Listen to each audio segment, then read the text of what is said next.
art was rewarded than some artists deliver in their entire careers. And this generosity with his art was rewarded by a cult following of loyal fans who fell in love with the music and would always show up for him from here on out. 3 songs on the Billboard Hot 100 and 3 projects on Billboard's 200 albums charts. YoungBoy was flourishing in the music industry since signing his Monster 5 album $2 million deal with Atlantic. But YoungBoy was making murder music all about violence and killing. And before we go any further, I just want to address something. In YoungBoy's songs from 2017 and in numerous tracks that came later in his career, he seemingly claims to have 7 bodies. And despite being considered a mainstream artist making music for respected record labels, the content of his music and his own statements in these songs has led to intense speculation over whether or not YoungBoy has in fact personally killed anyone, or more specifically, more than 7 people, as he claims in many of his songs, with many wondering exactly who these people he claimed to have killed might have been. This is not dissimilar to all of the speculation that has surrounded Chicago drill rapper King Von, who was rumored to have killed at least 7 people, with his name being connected to as many as 11 murders, with an endless collection of tweets and lyrics which saw King Von himself seemingly confessing to playing a role in these specific murders. I personally believe that King Von did indeed kill at least 7 people, and I covered this extensively in my recent video, King Von, Rap's First Serial Killer. But when it comes to YoungBoy, it's much harder to say. After the alleged killer of G Money was revealed to have been an affiliate of the NBA crew, many people thought YoungBoy had directly paid for this hit. YoungBoy has released lyrics before and after G Money's death, suggesting that he was willing to engage in murder for hire, like the track Ride On 'Em, and years later, on his Richest Op album, rapping on the song Dirty Thug, that he just has to pay the fee for his shooters to leave people dead in the street. Also These on the track Bitch Let's Do It, where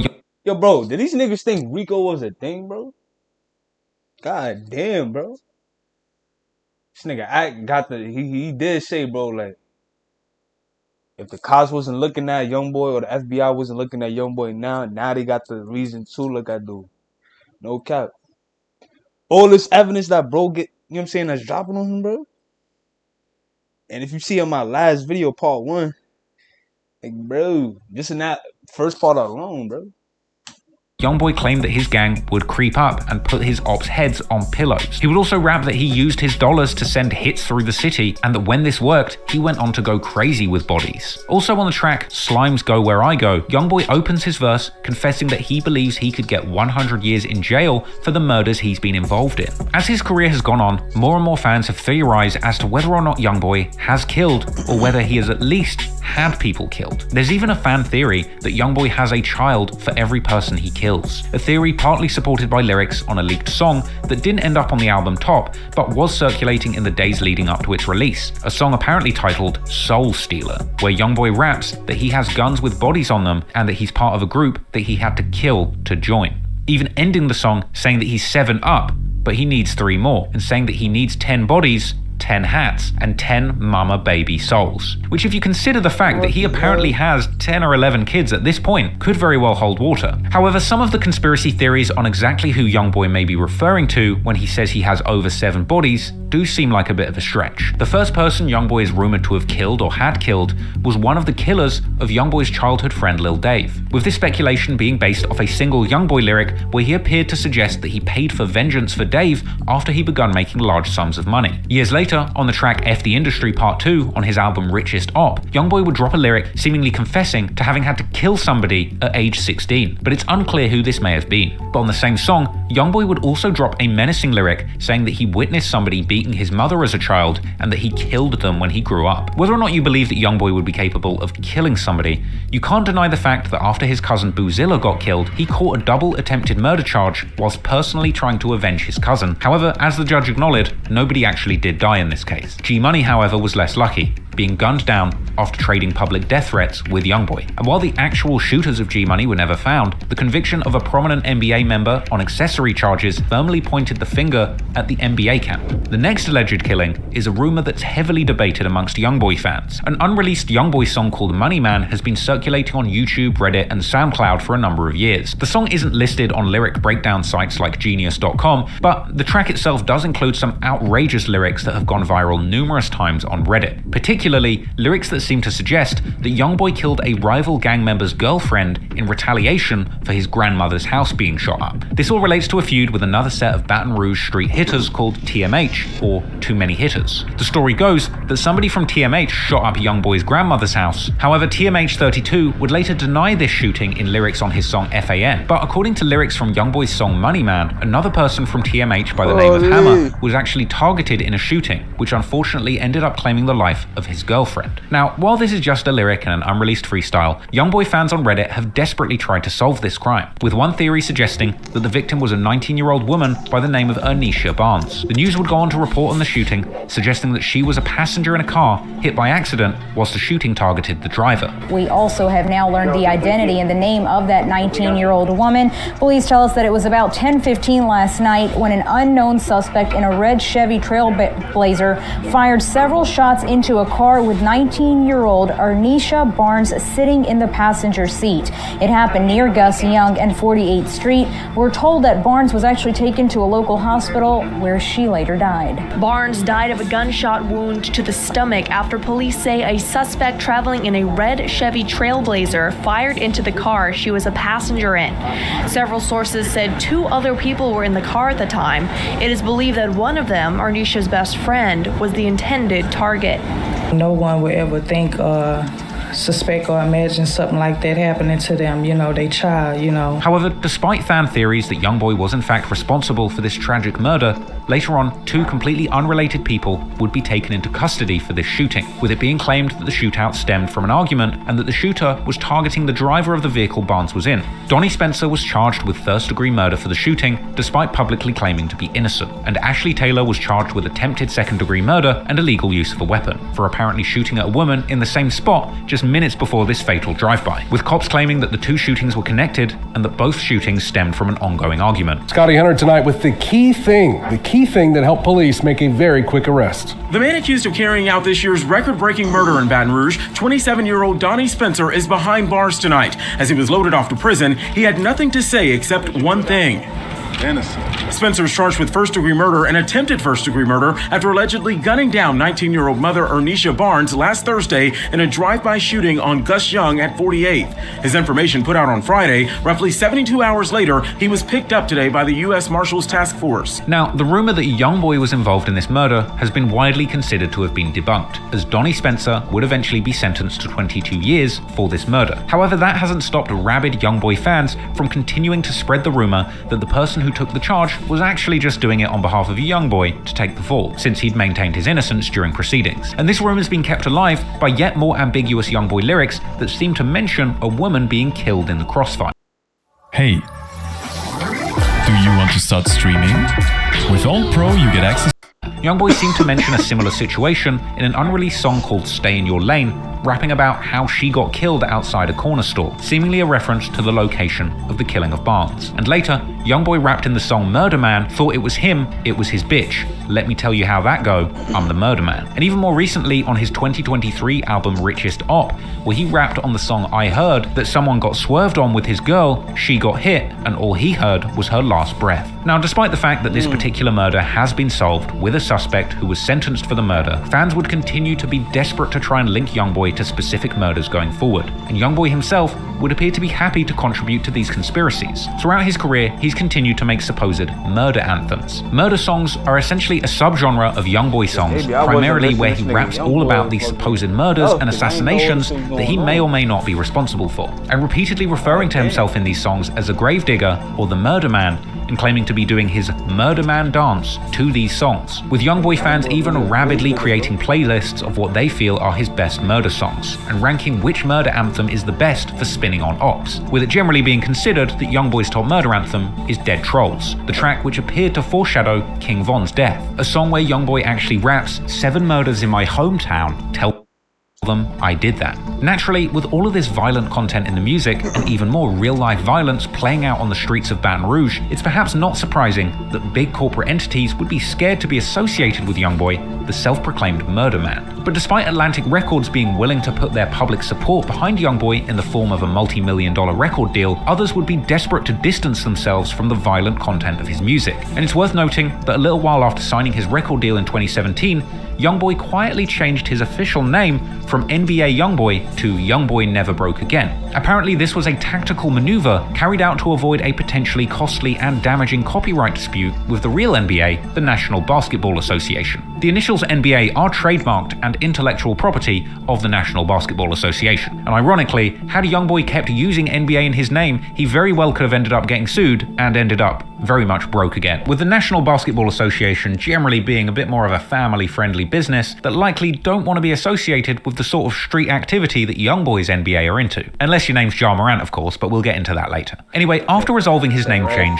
and avoiding a potentially costly legal dispute with the other NBA, and after the murder of his biggest rival in the Baton Rouge rap scene, G Money, YoungBoy, with the support of his label, would launch into a huge promotional campaign for his next project, setting the stage for YoungBoy to have a meteoric 2018, which saw him break into the mainstream music conversation. In January 2018, he released his big commercial single, Outside Today. The song itself was interesting thematically and perhaps foreshadows YoungBoy's constant subjugation to house arrest. Only in this song, he says that he's staying inside to avoid the paparazzi and all the attention that has come from his newfound fame. The song wasn't short of gangster content either. Elsewhere in the hook, he rapped that he would still do a drive-by in his Rolls-Royce Wraith. YoungBoy goes on to make a pretty bold and shocking claim, stating that if you want to join NBA, you need to have caught a body, along with other lyrics where he claims to jump out and shoot at people's houses, describing the exact scenario where he caught 2 attempted murder charges after the murder of Boozilla. He follows that up with a lyric claiming to always be telling the truth and never capping in his lyrics, a bold claim which is followed up by another ominous lyric where he claims to shoot his ops and their women. Another lyric which is eerily similar to the rumored shooting of an innocent woman that we discussed earlier on. Now, the music video for the song makes a big statement about where YoungBoy's life was at this point in his career. In the music video, YoungBoy's girlfriend at the time, Jania, can be seen trying to avoid a group of paparazzi asking questions as she enters his home. YoungBoy would rap his verses for this song in an opulent mansion, along with a cameo from Louisiana's #1 stunner himself, Birdman, the legendary New Orleans record exec and rapper of Cash Money fame. The red-themed video, along with the presence of Birdman, one of hip-hop's most famous Blood Gang members, appeared to be a subtle hint at YoungBoy's ongoing connections to the Blood Gang, as can also be heard in their 2018 collaboration, We Poppin'. And YoungBoy and Birdman would maintain a close relationship going forward, and they would even eventually create a joint mixtape together with a strong Louisiana theme titled From the Bayou. Birdman would also be one of the very first people in the industry to see YoungBoy's full potential, predicting in a 2018 interview just days before Outside Today released that YoungBoy would be the biggest young superstar that the rap game had ever heard of. I think he's the next biggest young superstar the game that never had. Talent-wise, he's an animal. He's a monster. I had the pleasure of being around him and see how he work, watch how he work. I think he's gonna be the next biggest superstar in the world. As the youngsters. Birdman was spot on, and that single Outside Today ended up becoming YoungBoy's breakout hit, landing on the Billboard Hot 100 singles chart at number 31. The song Outside Today would actually be the lead single for YoungBoy's debut studio album, titled Until Death Call My Name, which was released on April the 27th, 2018. This project was a resounding success for YoungBoy, peaking at number 7 on the Billboard 200 albums charts, his highest performing project at the time, and his first top 10 Billboard hit. And the project also included the song Genie, his most viewed solo hit, which today sits at over 380 million views on YouTube. The project itself was laced with interesting and introspective lyrics where YoungBoy painted a picture of the dark life he was living. The song Preach has lyrics where YoungBoy talks about how he often thinks about his dead homies, and we hear YoungBoy reflecting on the state of his mental health as he speaks on how he masks his pain every morning with a smile. The album also references members of his NBA team as shooters like Baby Joe in the first song Solar Eclipse, and secondly in the song Right or Wrong, where he says Baby Joe will put that Draco to people's back or heads. And in the song Solar Eclipse, YoungBoy also reveals that he keeps a firearm even when performing on stage. Elsewhere in the song, he pays homage to legend of Chicago drill music Chief Keef, saying that he's killing like the Grim Reaper and drilling like Chief Keef. An ironic line, given the eventual beef between NBA and Chicago rappers a few years down the line. But at this point, YoungBoy had truly arrived in the rap game, a top 10 charting artist with the whole power of the music industry behind him, despite the violent content behind his lyrics. But unfortunately for YoungBoy, despite his success as a rapper, his past in the streets would indeed catch up with him and his team. And soon, he would end up losing one of the people closest to him, his close friend and manager, Big Dump. You're streaming? We have the designs to make your stream look awesome. Owned.tv is the largest. YoungBoy had a wildly successful start to 2018 after releasing his debut album Until Death Call My Name. And one man who no doubt played a major role in securing these major career wins was his close friend and manager, Desmond Dump Hardnett. Nicknamed Dump because he apparently loved to play with dump trucks as a child. He grew up and became a key man in YoungBoy's operation, and they would foster a close personal friendship during YoungBoy's come-up, with that close friendship ultimately making the loss of Dump a devastating tragedy for YoungBoy. On May the 4th, 2018, just before 6 p.m, Big Dump was apparently standing on Nairn Street outside his uncle's house next to his childhood home when a car pulled up and somebody opened fire on Dump and a woman he was standing with. Baton Rouge police officers responded to a report of a drive-by shooting. When they arrived, they found Dump and a woman suffering from gunshot wounds. They would both be taken to the hospital, but sadly Dump would pass away. Baton Rouge police say 29-year-old Desmond Hardnett died last night from his injuries. Police say Hardnett and a 32-year-old woman were both shot during a drive-by shooting yesterday afternoon. That happened near the corner of Nairn and Baywell. We're told the woman's injuries are not expected to be life-threatening. Within a few days of Dump's murder, local news outlets would begin reporting on his connection to YoungBoy and the NBA crew. Many years later, Lil Dump, Big Dump's nephew, would even return to the location of the murder, explaining in a vlog exactly how that day went down. What the business is, Lil Dump. I'm running it about my life and how I grew up. Let's get it. My Uncle Dump died on this street I grew up on. My uncle died by himself with nobody around, you feel what I'm saying? Like, no homeboys, no none of that shit. My uncle died at this house. Basically, he ran from here to there, under my uncle's driveway. That's how it happened. Naturally, YoungBoy would be heartbroken after the loss of Dump, and in the years following Dump's death, YoungBoy memorialized his fallen brother in numerous songs, like in his September 2018 track, R.I.P. Dump, a heartfelt tribute to his fallen manager, a song that was part of YoungBoy's 4-track EP, For Loyalty. On the song R.I.P. Dump, YoungBoy expresses his sorrow and sadness at losing his right-hand man, and seemingly vowing revenge, saying that he has killers backing him up, as well as hinting towards a certain deceased op, rapping that somebody else can't diss because they're dead now. YoungBoy would continue to pay homage to Dump in his music for years to come. He would also drop the 2022 track Letter to Big Dump, a track that was written in the perspective of YoungBoy writing a letter to Dump in the afterlife, updating him on all the progress that he had made since Dump passed away. It would also include a lyric where YoungBoy claimed to have had a conversation with the person who put a hit on Dump, with Fredo Bang confirming in a Vlad TV interview in 2023 that he did indeed have a phone call with YoungBoy. Did the two of you get on the phone together? We talked. Clearly, YoungBoy knew who was responsible, and it didn't take long for people to begin making theories of their own. Following this tragic incident, many people began to point the finger at TBG, with the main names involved in TBG at this point being Fredo Bang, Lit Yoshi, and Boulevard Quick. And as time went on, there would be numerous lyrics coming out of the TBG Records camp that hinted towards the group having had something to do with the murder of Dump. Fredo Bang was particularly hurt by the loss of his friend G Money, explaining to DJ Small's Eyes in an interview that he broke down in tears in jail when he heard the news of G's death. Fredo Bang was incarcerated on a 2016 attempted murder charge at the time of G Money's death. They had a shooting by the studio, man. G got killed. So I'm like, man, I ain't trying to hear out. You know what I'm saying? Hang up in his face. I dropped the phone. I just broke down in tears, like you know how a baby cry in front of 120 grown men, you know what I'm saying, in a real war zone. And he would go on to publicly blame himself for G Money's murder, suggesting that had he been free, G might still be alive today, as well as saying in an interview that G Money was supposed to leave Baton Rouge, but he had waited around because he knew Fredo Bang was due to get out of jail soon. The only reason G was in Baton Rouge was because he was waiting on me.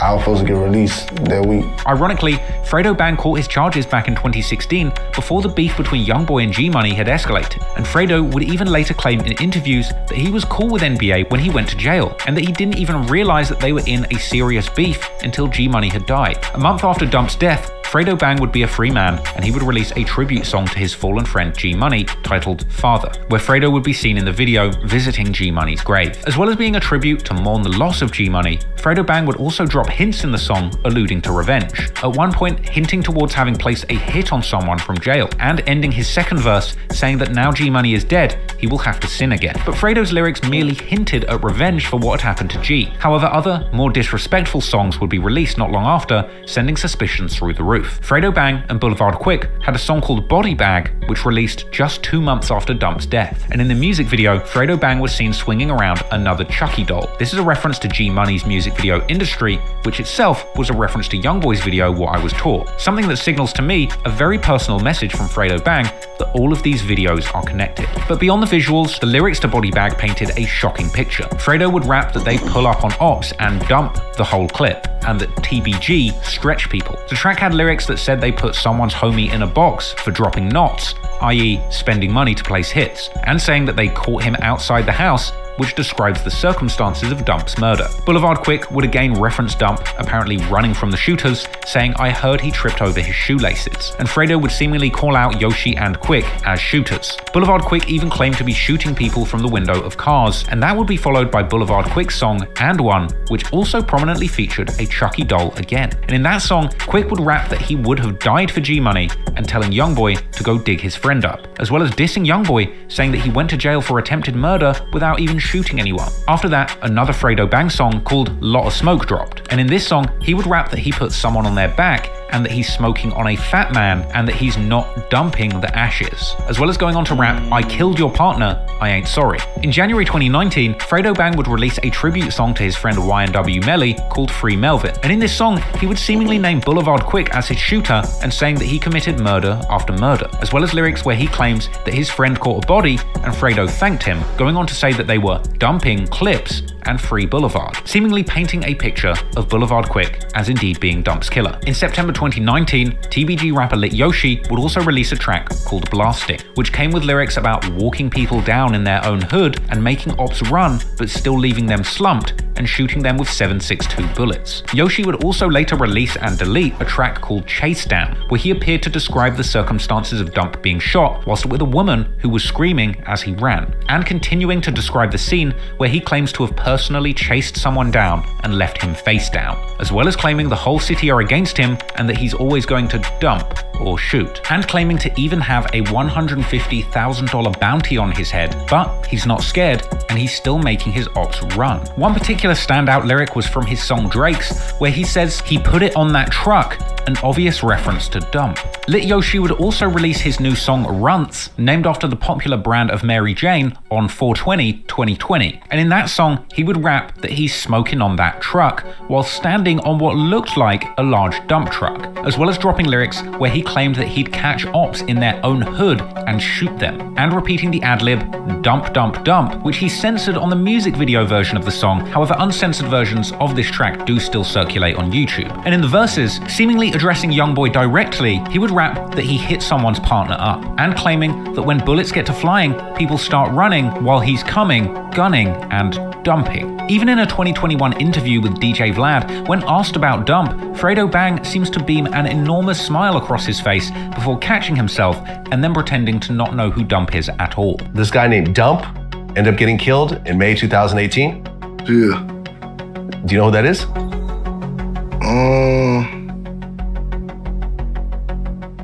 I ain't never heard of him. Okay. Dump's murder was never officially solved, but the music painted a clear picture of who had the most to gain from Dump's death, and as time went on, more of those people would continue to make songs and social media posts mocking Dump's death and antagonizing the NBA crew. And so, perhaps unsurprisingly, it was only a matter of months before a deadly retaliation would take place, leaving one of those individuals who had mocked Dump's untimely demise facing the exact same fate.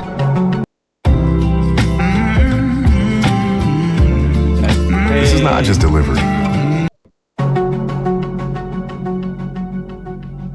By summer 2018, the Baton Rouge rap scene was in the grips of a violent gang war between numerous factions. The 2016 murder of NBA YoungBoy's cousin Booz. Let me see something, bro. Let me try to get my camera on, bro. It's crazy. Hold on.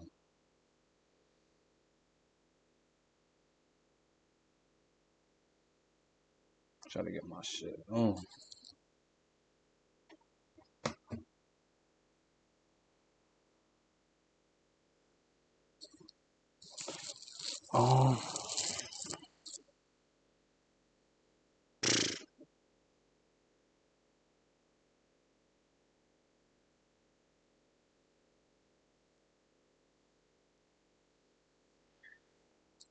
Fuck it. Boozilla was just the first in a chain of deadly shootings that would claim the lives of members on both sides. After narrowly beating 2 attempted murder charges trying to avenge his cousin, YoungBoy would ultimately remain free to pursue his music career, but the NBA members backing him would seemingly continue to wage war against his rivals in the streets. The September 2017 murder of former friend turned rap rival G Money would see his friends from his crew TBG looking to avenge him, and ultimately that revenge would come in the form of the murder of YoungBoy's close friend and manager, Big Dump, in May 2018. But the violence would be far from over. Before Boozilla was killed, he had released a song called Forgive Me, where he dissed another local rapper by the name of Pt2. Boozilla would be killed soon after, and that music video would be flooded with comments suggesting that Doosa had something to do with his death. On June 3rd, 2018, violence would reignite once again on Kentucky Street, which is interestingly the very street that YoungBoy and his NBA affiliates shot up in retaliation for Boozilla's murder. And it would be here that Pt2, along with 2 other gunmen, would be involved in a shootout on 2000 Kentucky Street. According to the police, one person was shot 3 times in the back, and another was hit in the arm and leg, with cops finding 27 shell casings in the street. Reportedly, one of the victims was BBGD, who was shot in the back, and according to a news article, one of the victims even identified the shooter as Pt2, as well as another person who was not initially named, but later confirmed to have been taken into custody. Rumors would later circulate that BBGD had cooperated with authorities to identify Doosa as the shooter, partly due to TBG rapper Lit Yoshi seemingly telling fans that Doosa was doing 5 years due to NBA members ratting on him, and he denied wanting to beef with NBA members, saying that they will rat on people, ultimately telling them to slide for Boozilla. I don't want to go to jail. Them boys, free Doosa. Doosa already doing 5 years. I don't want to go to jail. I don't want no smoke with no BBG. All of my boys. So y'all stop saying it like I'm beefing with them boys. I'm not. I don't want no smoke with none of them. I'm scared of them. They're in your life. They'll have your place in time. I'm scared of them boys. They're my boys. I love them. I don't want no beef with them. Better start sliding for their own people that's dead. R.P. Boozilla. Yoshi would go on to insult YoungBoy and the NBA crew, suggesting that when someone dies, the whole NBA gang claim responsibility for that one body, likely a reference to G Money. Somebody died, the whole city rip on one body. That's crazy. If somebody died, the whole city will get on Instagram and rip on it, and ain't got nothing to do with it. It's crazy. But it wasn't just Lit Yoshi showing public disrespect to the NBA crew. Boulevard Quick also called out NBA members for allegedly snitching on Doosa and claimed that YoungBoy was too scared to live in Baton Rouge.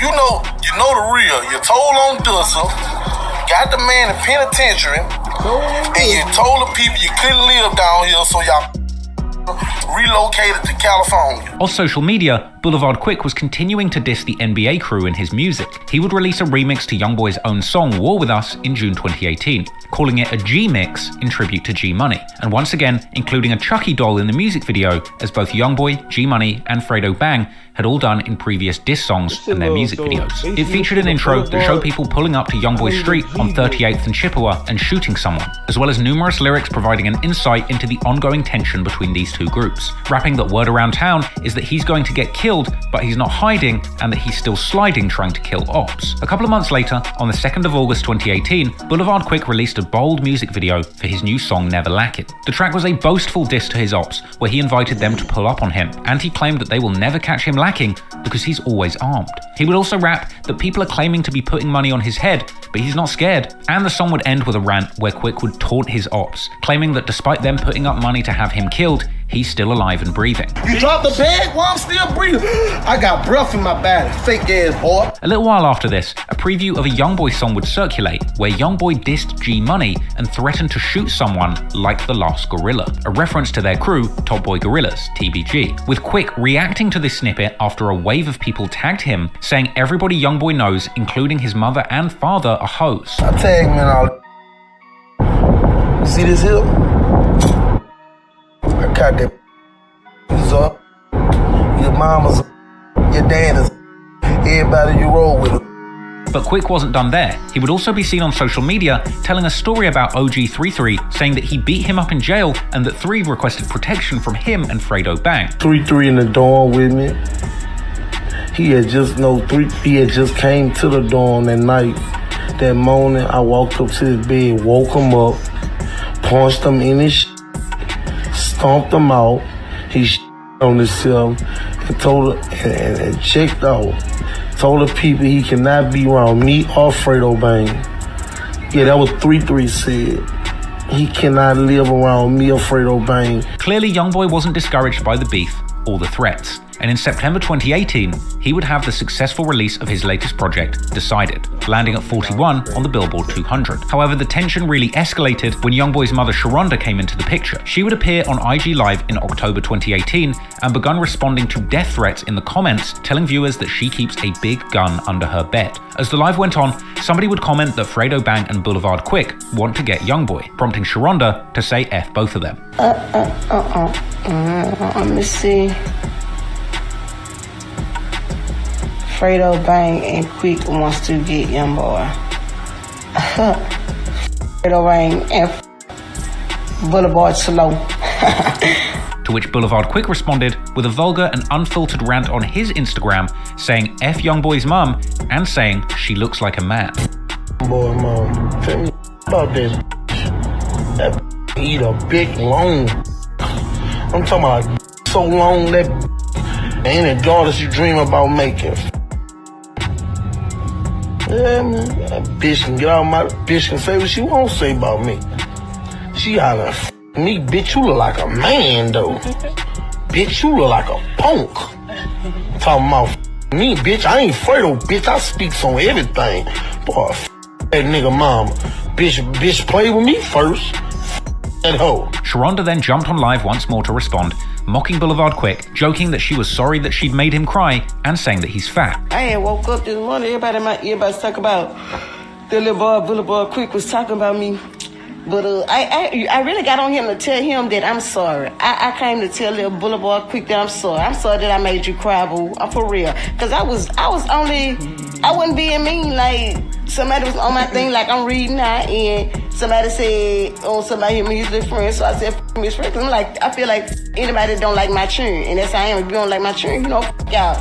I wasn't being mean or mess or nothing. And then I saw him on fucking Instagram, YouTube, whatever, crying yesterday about, oh, his mama put my name in her mouth, and that's up, and I swear to God, man, she better keep my name out her mouth. I'm sorry, boo. I'm sorry I put your name in your mouth, because I saw you crying. She looked like a man. She ugly. She got man features. I'm sorry, boo. I'm sorry for talking about you, because you look like a ball. You got round features, boo. I'm sorry. She want to be a comedian so bad. Bitch, you want to be a rapper so bad. I'm sorry I made you cry. For real. I don't know you, boo. I don't. I'm sorry. I was just saying, whoever don't like my children, I wasn't just saying, you know, trying to be mean or messy. They be on my thing, talking about you, saying you said this and that, and so that's why I said, yeah, you know what I'm saying? I'm sure you done said us plenty of days. I ain't trying to be mean. I wasn't trying to be mean, like, for real though. Like, for real, I'm a mama. Anybody that don't like my children, if anybody who don't like me, you know what I'm saying? I'm not saying you personally, because I don't know you. I do not know you. So go ahead and, you know, I said I'm sorry on live in front of everybody. So now you can go back to a grocery store and make you some more little videos. I was told my small business wouldn't qualify for an ERC tax refund. You should get a second opinion. Boulevard Quick would respond once again, saying that it was YoungBoy's mother who started it by dissing him and his friends. You sure got some manly features on your mother, man. Stupid. Like a whole game playing with a shit. Yeah, man, you know people gotta say, I spoke on, I did that, I can't take that back. Tell my name out of mouth. And keep my partner name out of mouth.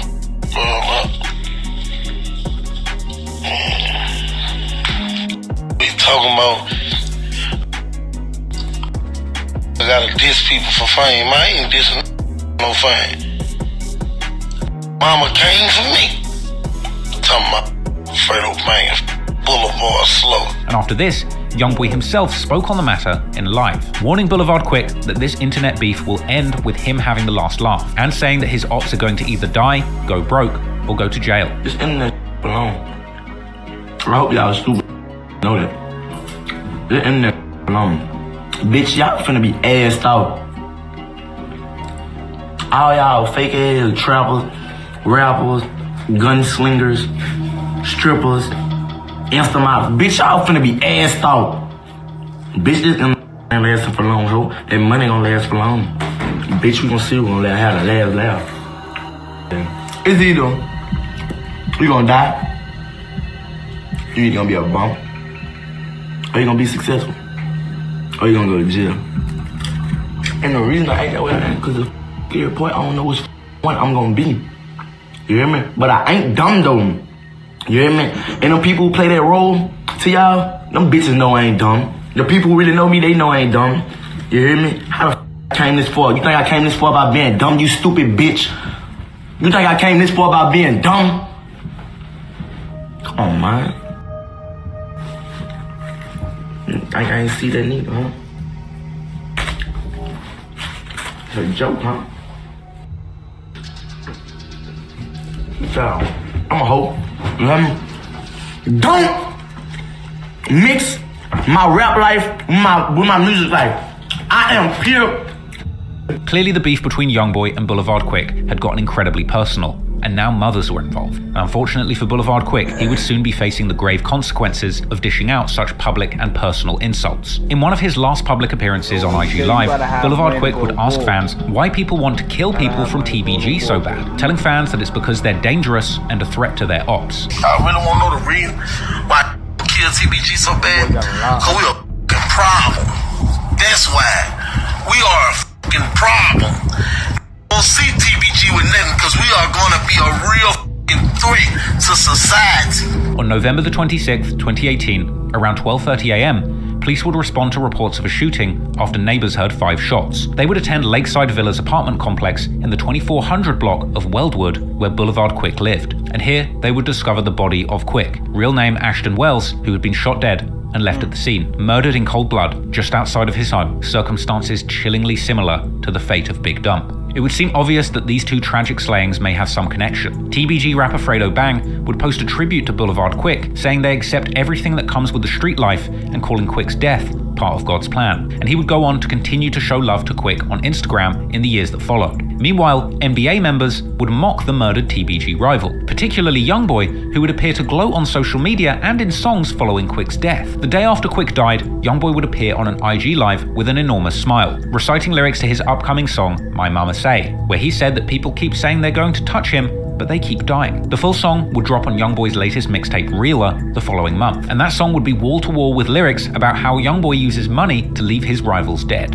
and claiming to catch the boy who's been dissing and shoot them in the face, and ending the track with an outro saying they leave stains in front of people's homes. Elsewhere on that mixtape, YoungBoy would continue to perpetuate his image as a shot caller, dropping bags on his enemies' heads. On the track Play With Us, YoungBoy claims to be plotting the next murder with his hitters, explaining his expectation for somebody to be killed in exchange for a check. That was followed by more lyrics claiming to be giving direct instructions to his shooters to deliver a body before claiming to deny any knowledge if the authorities try and link him to the hit. Then there's the song Valuable Pain, where YoungBoy admits his killers look up to him and that he hopes all of the bodies he's responsible for don't catch up to him. But YoungBoy would go on to drop much more pointed hints about his connection to Boulevard Quick's death later in his career. A leaked YoungBoy track called Impact surfaced in the summer of 2020 and had lyrics where YoungBoy seemed to suggest that he had Boulevard Quick killed in direct retaliation for disrespecting his mother. He would also flip lyrics from Quick's War With Us G-Mix. In that song, Boulevard Quick rapped, "All I say is watch the news because them bodies layin'." Well, 2 years after his death, YoungBoy would refer to those lyrics on his murder anthem Dead Trolls,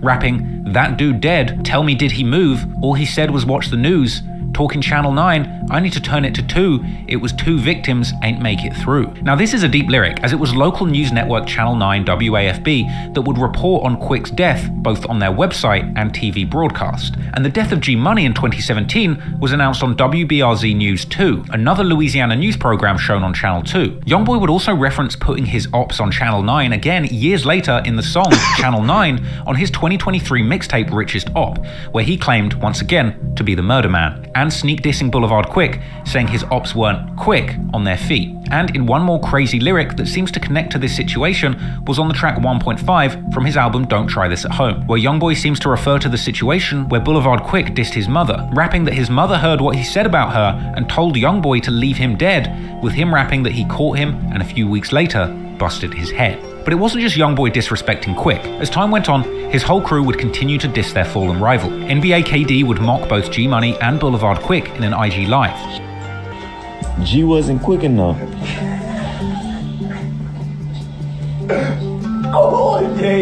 That was a cold. Some people believe NBA Big B to have had something to do with this due to numerous lyrics where he claimed to have rolled up a fat op. On the track Smoke, he rapped, "Smoke in the air, there's a fat dude there. I done messed around and rolled him up, put him in my back, and drop a bag on his head, I promise I'ma do it." And on the song Op Season, he raps, "He was talking, he got ran down by his front door," and even being seen in an unreleased song snippet saying, "The fat man didn't make it to December." NBA Herm would also tease snippets on Instagram where he appeared to rap that he got the drop on an op's apartment and a fat op dead. And NBA Ben 10 would respond to friends of Quick posting his music, laughing and saying he finds it funny when he sees dead people dissing him on the timeline. So tell me, don't be funny. When you go down your timeline and you see a dead like Polar Boy, you dead. Clearly Boulevard Quick was deeply invested in the gang war, and he wasn't going to stop until he killed someone or got killed himself. And in the end, he would wind up being the latest victim of another senseless murder. Another young man whose life would be cut short before he could see any true success in his music. And while YoungBoy would be happily moving on with his life after losing his close friend and manager Dump to the streets, with one of his biggest enemies and the person rumored to have had something to do with Dump's murder now out of the way too, it wouldn't be as easy as simply walking away from the violence back to his rap career. YoungBoy 2 would ultimately be too deep in this beef to simply move on and focus on music, because now friends of Boulevard Quick were grieving and looking for their revenge. And even while seeking refuge in other states, far away from the violence of Baton Rouge, that danger would seem to follow YoungBoy everywhere he went, raining death and destruction all around him. Check this out. If you have a beard, you have to get our sample pack and try 24 different products for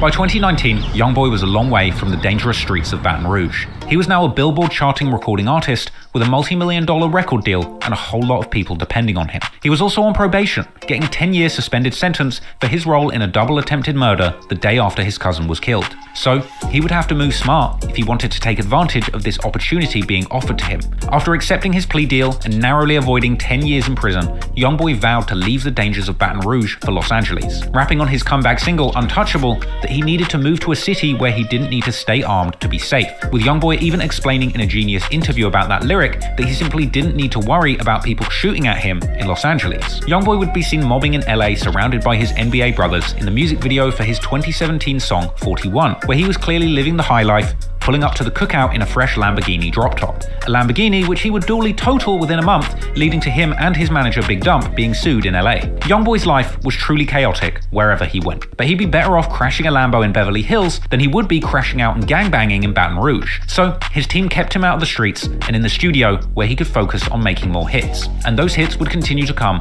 thick and fast. By this point, YoungBoy had dropped an insane 14 full projects, with 8 songs charting on the Billboard Hot 100 and an insane 11 projects charting on Billboard's 200 album chart. At the start of 2019, YoungBoy was riding high off the news that he had been named as YouTube's top streaming artist in the United States for nearly 101 weeks straight, with it being claimed that he had racked up a whopping 8 million global views just on YouTube per day, giving him yet another reason to go by the nickname Top, which he apparently got from his grandfather originally. YoungBoy wasn't just having success, he was becoming one of the all-time greats of the rap genre. With his unmatchable work rate, creativity, and realness, by just age 19, he had cemented himself as one of the top rappers to ever do it. And no doubt, all of this success was having a devastating effect on the enemies that he had left behind in Baton Rouge. And YoungBoy would continue to use his music and position at the top of the rap game to taunt his rivals and drop clues about the goings-on in Baton Rouge's gang underworld. His first release in 2019 was the song Kick Your Door, an aggressive home invasion anthem where YoungBoy rapped about kicking in doors and doing robberies with his gang. In April 2019, he dropped his new song Free D-Dog, a tribute to an incarcerated homie. The track was an aggressive murder anthem where YoungBoy would boast confidently about having people killed for disrespecting him or his people or speaking on him. He would seem to diss his former crew turned ops TBG, saying that certain people used to run his city, but now they can't even claim it, and ending the song saying that his ops will become victims and end up on the news. These lyrics seem to be a cloaked reference to G-Money and Boulevard Quick, two rappers from rival crew TBG who had been gunned down during their beef with NBA. And no doubt that their surviving friends, Fredo Bang and Lit Yoshi from TBG, were furious about the ongoing disrespect after losing their close friends. And unfortunately for YoungBoy, soon his beef in the streets would collide with his music career with disastrous consequences. In April 2019, Fredo Bang releases his latest project, Big Ape, an album that saw him repping his TBG flag with pride and dropping numerous songs that included cloaked threats towards YoungBoy. On the opening track, Shoot,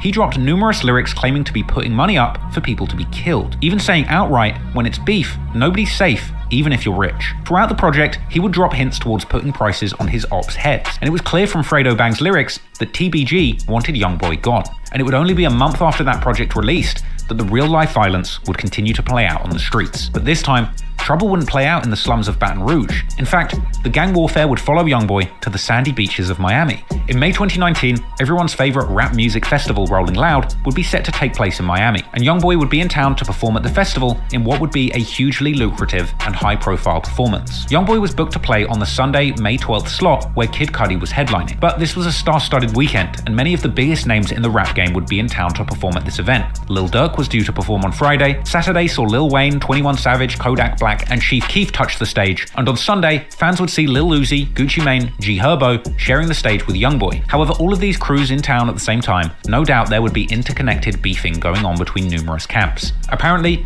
early Friday morning, YoungBoy was attending a strip club party with Young Thug, who was due to perform Saturday, where apparently somebody popped off a few rounds at the party bus that was driving between venues, an attack which TMZ reported was targeting Young Thug. Young Thug and his entourage became the apparent victims of a drive-by shooting that went down this morning on I-95. The shooting happened on Interstate 95, and YoungBoy's TBG nemesis Lit Yoshi would later rap on the song Cutter, which dropped a couple of months later in June 2019, that he caught him on the interstate, 7 swerved, I was bussin', seemingly a reference to the shooting on the interstate and naming fellow TBG affiliate 7 Hardaway as the driver. But unfortunately for YoungBoy, that was only the beginning of the trouble, because at this point, it seemed that his ops were in town and on the hunt to try and catch YoungBoy lacking. Lit Yoshi would actually be seen on social media that weekend, riding around Miami, listening to Fredo Bang's album and holding a rifle, seemingly looking for YoungBoy. On Sunday the 12th of May, when YoungBoy was due to perform, he would make a tweet that was geolocation tagged to Sunny Isles Beach, Florida, warning his ops that he doesn't care who they are or what they did, he will up his gun on them. Fans would warn YoungBoy that the location tag on his tweet meant his ops might be able to locate him, but it was unfortunately too late. YoungBoy's enemies would work out that he was staying at the Trump International Hotel and Beach Resort in Sunny Isles, Miami. Apparently YoungBoy was traveling with a large crew that included his girlfriend, as well as OG3 and several other unnamed affiliates and family members. As YoungBoy left the hotel with his entourage to make his way to the Rolling Loud festival performance, the group would be ambushed by a black Cadillac outside the hotel. According to reports, somebody opened fire from the Escalade towards YoungBoy's entourage, prompting return fire from members of his crew who had their own gun, with court papers later explaining that YoungBoy, his family, and entourage were traveling in a 2-car convoy that was shot up drive-by style, with the front car that carried his mother and friends being shot first, with YoungBoy and his girlfriend in the second car that was then also shot at. This would be a chaotic scene, and YoungBoy's girlfriend, Kaylin Marie Long, was hit in the shoulder and later taken to hospital. But the biggest tragedy of all would be a case of incredible bad luck, as according to court documents, in YoungBoy's car was a bag full of guns, and when shots started flying, members of YoungBoy's entourage returned fire with apparently legally registered firearms, and apparently, at some point in the chaos, YoungBoy himself was given a gun and begun shooting back too. Authorities later described them as standing at the valet section, firing rifles wildly from the hip. Inevitably, this ended up with some tragic consequences, as 3 bystanders were hit in the crossfire, with it being reported that a 5-year-old child was grazed by a bullet. But even more tragic, one of these gunshots fired between these two warring crews claimed the life of an innocent bystander. 43-year-old Mohammed Jaradi, an honest, hard-working guy minding his own business who had just finished his shift working at the Hertz rent-a-car across the street, would catch a stray bullet and end up losing his life. This was a chaotic scene, with bullets flying and bodies dropping in the middle of the street in a major American city in broad daylight. Eventually, the police would shut down the street and gain control of the crime scene, and footage would circulate showing people being detained at the scene.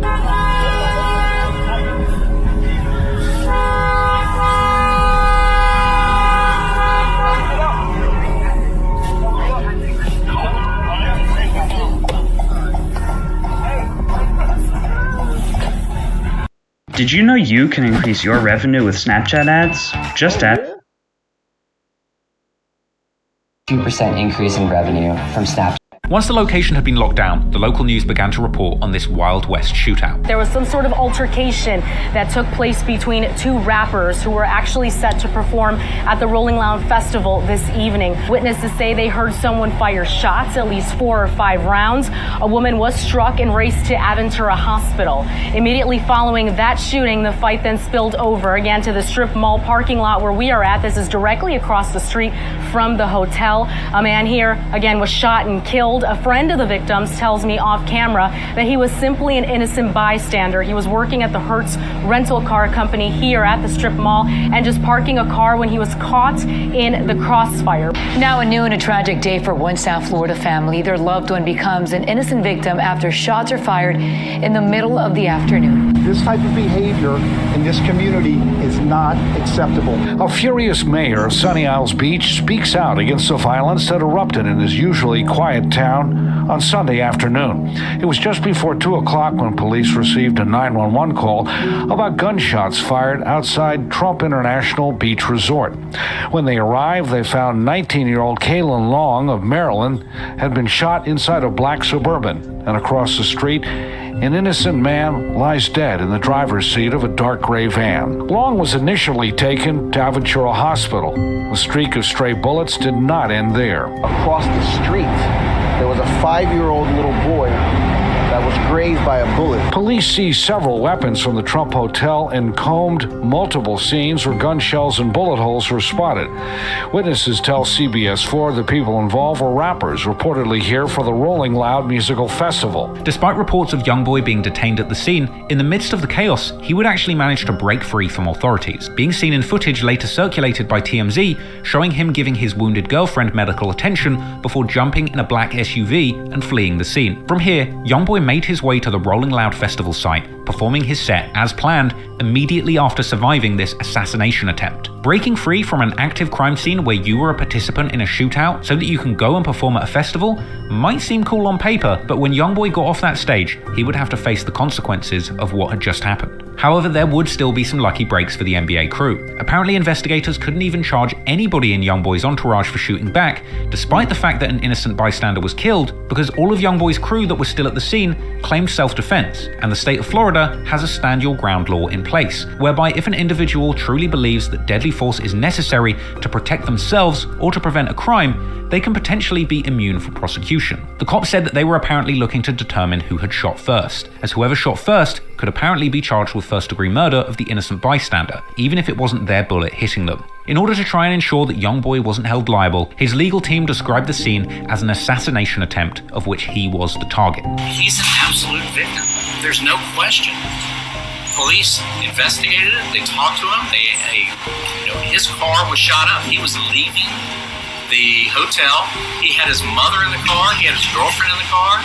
And somebody came up, and I don't know what the weapons were. I don't know if it was an AK or what it was, but they opened fire and lit him on fire. YoungBoy and his label apparently even offered to cover the funeral costs for the innocent man who died, but it's unclear as to whether or not they were taken up on this offer. And YoungBoy's lawyer had said that apparently he felt terrible about this and that he had wished it had been him that was killed rather than the innocent man. It was also initially reported that apparently YoungBoy had refused to cooperate with law enforcement who wanted to know who had initiated the shootout. But YoungBoy later said that that was just miscommunication. identification, and that they hadn't really been given enough time to try and convince YoungBoy to speak to them about the incident, suggesting that he was scared to cooperate. With none of the actual antagonists who shot first in custody, however, unfortunately the consequences of this incident would still fall on YoungBoy's shoulders. And due to the fact that he was already on thin ice because of the 10-year suspended sentence he got for the attempted murder charges in 2016, a week later he would have to return to Baton Rouge for a court hearing where he was swiftly put back behind bars, with TMZ reporting that he had been jailed once again for violating his probation. This would be numerous violations, including being seen holding a gun in public and being caught in the presence of NBA Boomer and Ben when the terms of his plea forbid him from associating with them.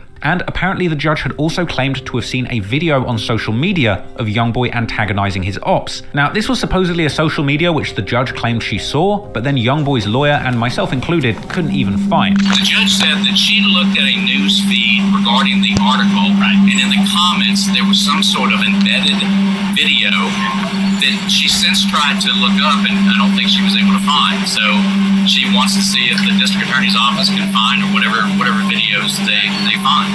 But I don't know what the video is. I haven't seen it. But based on some of the things I've read, I'm pretty sure the video they're referring to was a clip where YoungBoy actually dissed blog site The Shade Room for covering him negatively. I'm so sick of the Shade Room trying to paint me as a bad person. What the f*** is wrong with you? I know whoever running this page is grown. What the f*** is you worried about a teenager for? So it seems the judge kind of misinterpreted what he had done, but I don't think he was supposed to be on social media like that. Anyway, meanwhile in Miami, the police would reveal to the public that they had absolutely no idea who the shooters were, but that they were looking for 3 suspects armed with an AK-47 and other handguns. Coincidentally, with this seeming to describe that very social media clip of TBG rapper Lit Yoshi posted just before the shooting when he was riding around Miami with an AK-47 listening to Fredo Bang. So with Lit Yoshi still at large, YoungBoy would be left in a Baton Rouge jail, reflecting on everything that had just happened. Clearly, YoungBoy himself was devastated by this sequence of events. He was trying to move on with his life and career away from Baton Rouge, but the violence and death would just continue to follow him wherever he went. Perhaps it was karma for the violence that he had claimed responsibility for. In the song No Understand from YoungBoy's February 2021 project, Still Flexin', Still Steppin', YoungBoy even speaks on this shooting, saying that as the bullets flew, he didn't have enough time to grab his own gun, and saying that Baba Osama shot back, a claim that is seemingly confirmed by Girardi's family, who is suing both YoungBoy and Baba in relation to the shooting. And then in the next line, YoungBoy seems to pay respects to that innocent bystander who lost his life, as well as the child who was grazed in the shootout, saying that he feels the pain of the innocent and that when he did his time in jail following the incident, he felt nothing, as he felt that the pain that he went through was suffering that he deserved on behalf of the man who lost his life and the child who was grazed, who shouldn't have been dragged into his conflicts. Following the shooting at the Trump Hotel in Miami, YoungBoy would remain in jail for 90 days before being released, but he would be seen in August 2019 looking like he'd put on some muscle, bailing out of jail and being picked up once again in a fresh Maybach. YoungBoy would be seen in selfies with his mother, and he would later go on live with family in his garage upon getting home. Say something to the people. Hello. Hello. Huh? I ain't never had 112 damn people in my life. I never go live. I'm so serious. But they want to see it. They gonna be like, oh, Miss Monique, what they saying, y'all? Kentrell, you still fine. He is still fine, baby. That's right, yeah. He look like a Mexican cartel. We looking, hey, but we don't work well, Chapo though. The judge would order YoungBoy to remain on house arrest for 12 months following his release, with the court apparently deciding not to completely revoke his probation, giving him the opportunity to finish out his remaining year of probation without further punishment, in a deal that would not allow him to perform for the entire year either. So no more trips to Miami or California, and no more concerts. So YoungBoy, for the first time in his career, would be confined to his home, unable to play shows, shoot music videos, or slide on ops. He would remain in his home and focus on the one thing that made him successful: recording and releasing music. Already a prolific releaser of music, now with no distractions, as ordered by the court, YoungBoy would kick his creative spirit into overdrive, not only recording an insane amount of music, but arguably delivering the best bodies of work of his entire career, and going on a once-in-a-lifetime run of success, the likes of which the music industry had never seen. The Genesis GV70. It's true that looks can be deceiving. After getting out of jail, YoungBoy picked up his career right where he left off, on September the 1st, 2018, dropping a new track called Slime Mentality. This was yet another aggressive murder anthem where YoungBoy pledges allegiance to his gang, 4K Trey, and letting everybody know that him and his whole family, including his mother, father, sister, and brother all see themselves as slime members too, following that up with audacious lyrics about dropping more bags to have rivals killed, and even promising to die in the hunt for revenge for Dump's death. And all of this apparently while ducking the watchful eye of his parole officer. And the chorus of the song lays bare the realities of life in YoungBoy's circle, made cold and ruthless from growing up in such a harsh environment, forcing him to be constantly armed and ready to kill anyone who might want to come and kill him from his city or even out of town, all while confidently boasting that the whole city knows that he and his shooters will kill before they let anyone take them down. Upon his release, YoungBoy was being filmed from the moment he walked out of the prison gates, with that footage serving as the introductory sequence for his next song and music video, the track Self-Control. The song came with lyrics where YoungBoy reflected on the pain he felt after Boozilla was killed and wanting to avenge Dump's death. On the hook, YoungBoy sings a unique melody all about how his chronic smoking habit is a tactic to stop himself from being so dangerous, and describing his entourage as equally dangerous, ready to shoot at the slightest provocation. 20 days after that, he would drop a follow-up song, the iconic House Arrest Tings. That track completely blew up on release, racking up millions of views within days, and to this day, still sitting around 100 million views on YouTube. He would also appear as a feature on the track Richer Than Everybody with industry heavy hitters Gucci Mane and DaBaby. YoungBoy was dropping songs all in anticipation of his next full-length project, which did not disappoint. On October the 11th, 2019, YoungBoy dropped his latest mixtape, AI YoungBoy 2. This, in my opinion, is YoungBoy's best project, and perhaps one of the greatest albums in modern rap history. AI YoungBoy 2 is wall-to-wall with some of YoungBoy's best songs, and throughout the project he showcases an incredible range as a melodic rapper and singer. The project just oozes creativity, and the songs are really like nothing else out there.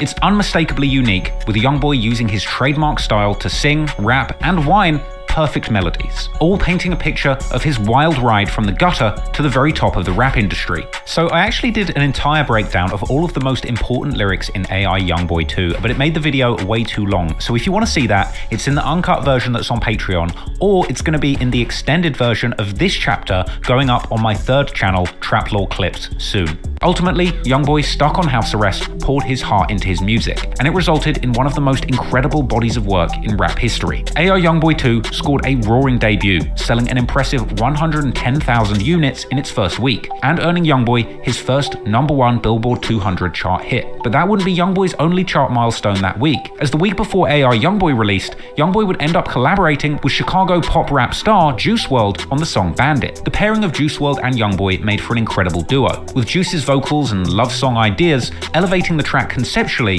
contrasting with YoungBoy's verse, a classic aggressive murder rap, where he raps openly about having problems and getting rid of people for $20,000, once again painting a picture of his lifestyle, surrounded by killers and sliding on their ops with guns. This track no doubt introduced YoungBoy and Juice WRLD to big audiences that they might not have previously accessed. That track was released on October the 4th, 2019, and this would sadly be the last single released by Juice WRLD before his unfortunate death from an overdose on December the 8th, 2019. Bandit would peak at number 10 on the Billboard Hot 100, becoming YoungBoy's highest charting song of his career to date, and it also became an international hit, charting in 20 countries. And by the end of 2019, YoungBoy had cemented himself as one of the greats in the rap game. He wasn't just taking over the rap game, but he was influencing its direction going forward, and in the coming years, YoungBoy's influence would be undeniable. However, time and time again, the thing holding him back would be legal issues. But luckily, soon YoungBoy would catch a major win, shaking free of a case that had been dogging him for years, and paving the way for him to follow up AI YoungBoy 2, eventually going on one of the most impressive runs that the rap game had ever seen.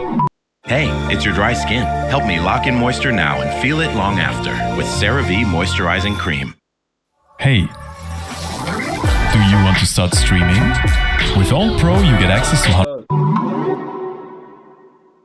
Fresh off the success of AI YoungBoy 2, YoungBoy wasn't taking his foot off the gas. He would continue releasing new music and songs like Bring 'Em Out, yet another murder anthem, wall-to-wall with lyrics about contract killings and dropping bags on ops and even their mothers. And YoungBoy himself would still be fighting for his own freedom in the courts, after being sentenced to a year of probation following his involvement in the broad daylight shootout outside the Trump Hotel back when he was in Miami for the Rolling Loud Festival. But it wasn't that shooting that got him in trouble. It was the fact that he was involved in it whilst on a 10-year suspended sentence for the 2016 double attempted murder charge he caught trying to avenge his murdered cousin Boozilla. On December the 13th, 2019, YoungBoy would be back in court where he would score a rare legal victory regarding that case, when the judge ultimately granted a request to terminate his probation early since apparently he had completed all of his conditions to date. NBA YoungBoy was in court today. He's no longer on probation and says he plans to leave Louisiana. A judge today ended his probation during a hearing.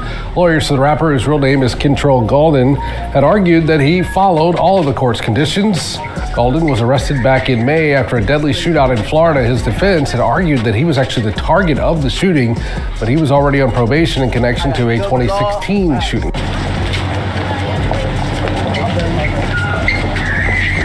What you say, freely top, nigga? Grandma, baby.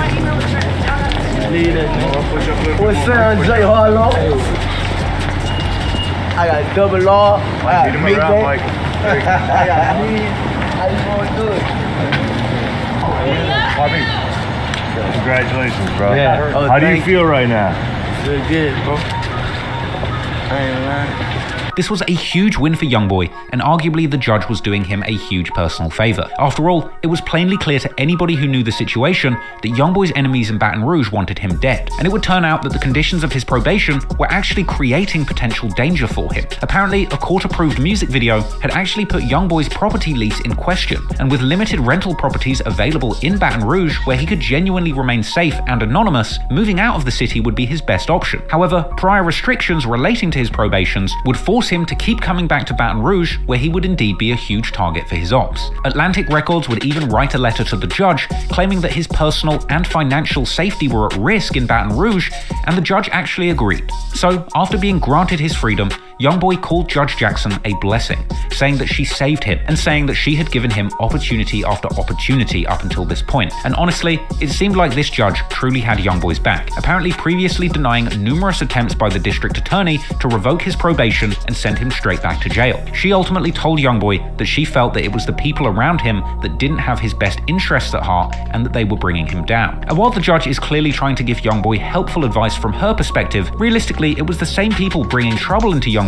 life that were also putting their lives on the line to protect it. I would personally argue it wasn't YoungBoy's friends bringing him down, but his enemies in the rival crew TBG that kept trying to kill him that were truly bringing him down. And right or wrong, it was the NBA members that were willing to kill, die, or serve life in prison, all in the pursuit of protecting their provider YoungBoy. And oh boy was he providing, because by 2020, YoungBoy had now released 15 full-length projects, and off the back of the success of AI YoungBoy 2, he was now clocking in a total record of 17 songs charting on the Billboard Hot 100 and 13 projects charting on Billboard's 200 album chart. In February 2020, the Wall Street Journal drops an article saying that YoungBoy is the biggest music star you've probably never heard of, pointing to the fact that despite not being a household name globally, he had continued to dominate on YouTube as the top artist, and soon YoungBoy would be ready to follow up his prior success with another full-length project. On February the 21st, 2020, YoungBoy released his first project of the year, Still Flexin', Still Steppin'. This project had the hit single and another of my personal favorite YoungBoy tracks, Lil Top, which would end up peaking at number 28 on Billboard's Hot 100 Songs chart, with this being the highest charting solo hit of his career to date. But the overall content of this project was very much still gangbanging, which certainly fit in with the title, Still Flexin', Still Steppin'. The project sees YoungBoy describing his life very much still adjacent to the streets, with lyrics all about taking $50K cash out of the bank to fund more hits in the streets. But he would also open up about still feeling depression on the project, along with numerous tributes to his fallen manager Dump, as well as promises to avenge him, and revealing omissions that he is still at war over the murder of his cousin Boozilla. However, on this project, in one of the first instances of caution, on the track Long Road, YoungBoy actually does rap that he didn't kill anyone, with it being unclear if this is him saying that there's no evidence that he's killed anyone, or if for the first time he's actually admitting that while he's living in close proximity to murder and gang violence, he's not actually responsible for any of the murders that he has been associated with over the course of his career. Considering how laced this project is with threats to his ops, it does really make you wonder whether YoungBoy truly is still this gangster that he's portraying in his music, or whether he really is just an artist from the streets, selling the gangster image to his audience because he knows that's what sells. In the track Call Me Late, YoungBoy claims to still be ready to kill and go to trial, even claiming that his desire to kill every single op is still his main focus in life. Claims which at this point in his career are kinda hard to take seriously. Clearly YoungBoy is still affected by the lifestyle, rapping elsewhere that he is often seen shaking in his sleep and waking up from nightmares, reaching for the nearest gun. With him going on to say that he doesn't actually want to hurt anybody and that he just wants to be left alone by his ops, by the police, and by the devil. On the final track of the project, titled No Understand, YoungBoy reflects on his life of crime, saying that he doesn't feel shame for all of the people that died in his beefs, but admitting that he still cries at night over it, as well as reflecting on feeling guilt for the innocent people who were hurt or died during that shootout at the Trump Hotel, and reflecting on whether or not he's going to have to be the person in his community who breaks the cycle of gang violence, going on to acknowledge that his young shooters who have lost their parents don't know what's important in life yet and are simply programmed to kill. Still Flexin', Still Steppin' was the latest chapter in YoungBoy's story, and he continued to have his fans captivated. This project earned him an impressive number 2 debut on the Billboard Albums charts, narrowly losing out on the top spot to K-pop sensations BTS. But clearly not content with the number 2 slot, YoungBoy would do what he does best and continue dropping music throughout 2020. Only 2 months later, on April the 24th, YoungBoy released yet another full-length project titled 38 Baby 2. This project would land the top slot on Billboard, making it his second #1 charting album. Unsurprisingly, 38 Baby 2 is riddled with violent lyrics, threats, and street-related boasts from start to finish. 2020 was shaping up to be the golden age of the gangster rapper, with the rising popularity of Chicago drill rappers like King Von and Lil Durk, as well as the rising popularity of the New York drill scene, which reached a crescendo in 2020 when breakout star Pop Smoke unfortunately lost his life in a California home invasion right at the height of his popularity. It seemed at this point that every city in America had a rapper that was going viral for their music, breaking down the local gang politics. And at this point, it was undeniable that YoungBoy was the undisputed king of violent murder raps. And he wouldn't take his foot off the gas all of 2020, continuing to make music that appeared to hint at his violent past. And his next project would deliver exactly what these rap fans were asking for, and he would continue to reap the benefits. On September the 11th, 2020, YoungBoy's latest release, Top, would come out, with this technically being his second studio album, despite the fact that he had dropped full-length, album-quality mixtapes non-stop ever since signing his label deal with Atlantic. With his album Top, YoungBoy had once again landed the Billboard #1 position, with this being his third #1 album in the span of just a year. And at a stretch, if you want to include Still Flexin', that's 4 top 2 albums in less than 12 months. That's one of the most impressive runs of success in rap history, very nearly challenging Future, who famously dropped 5 #1 charting albums in the span of 2 years. YoungBoy would end 2020 on top once again, holding down his spot as the most streamed artist in the US on YouTube,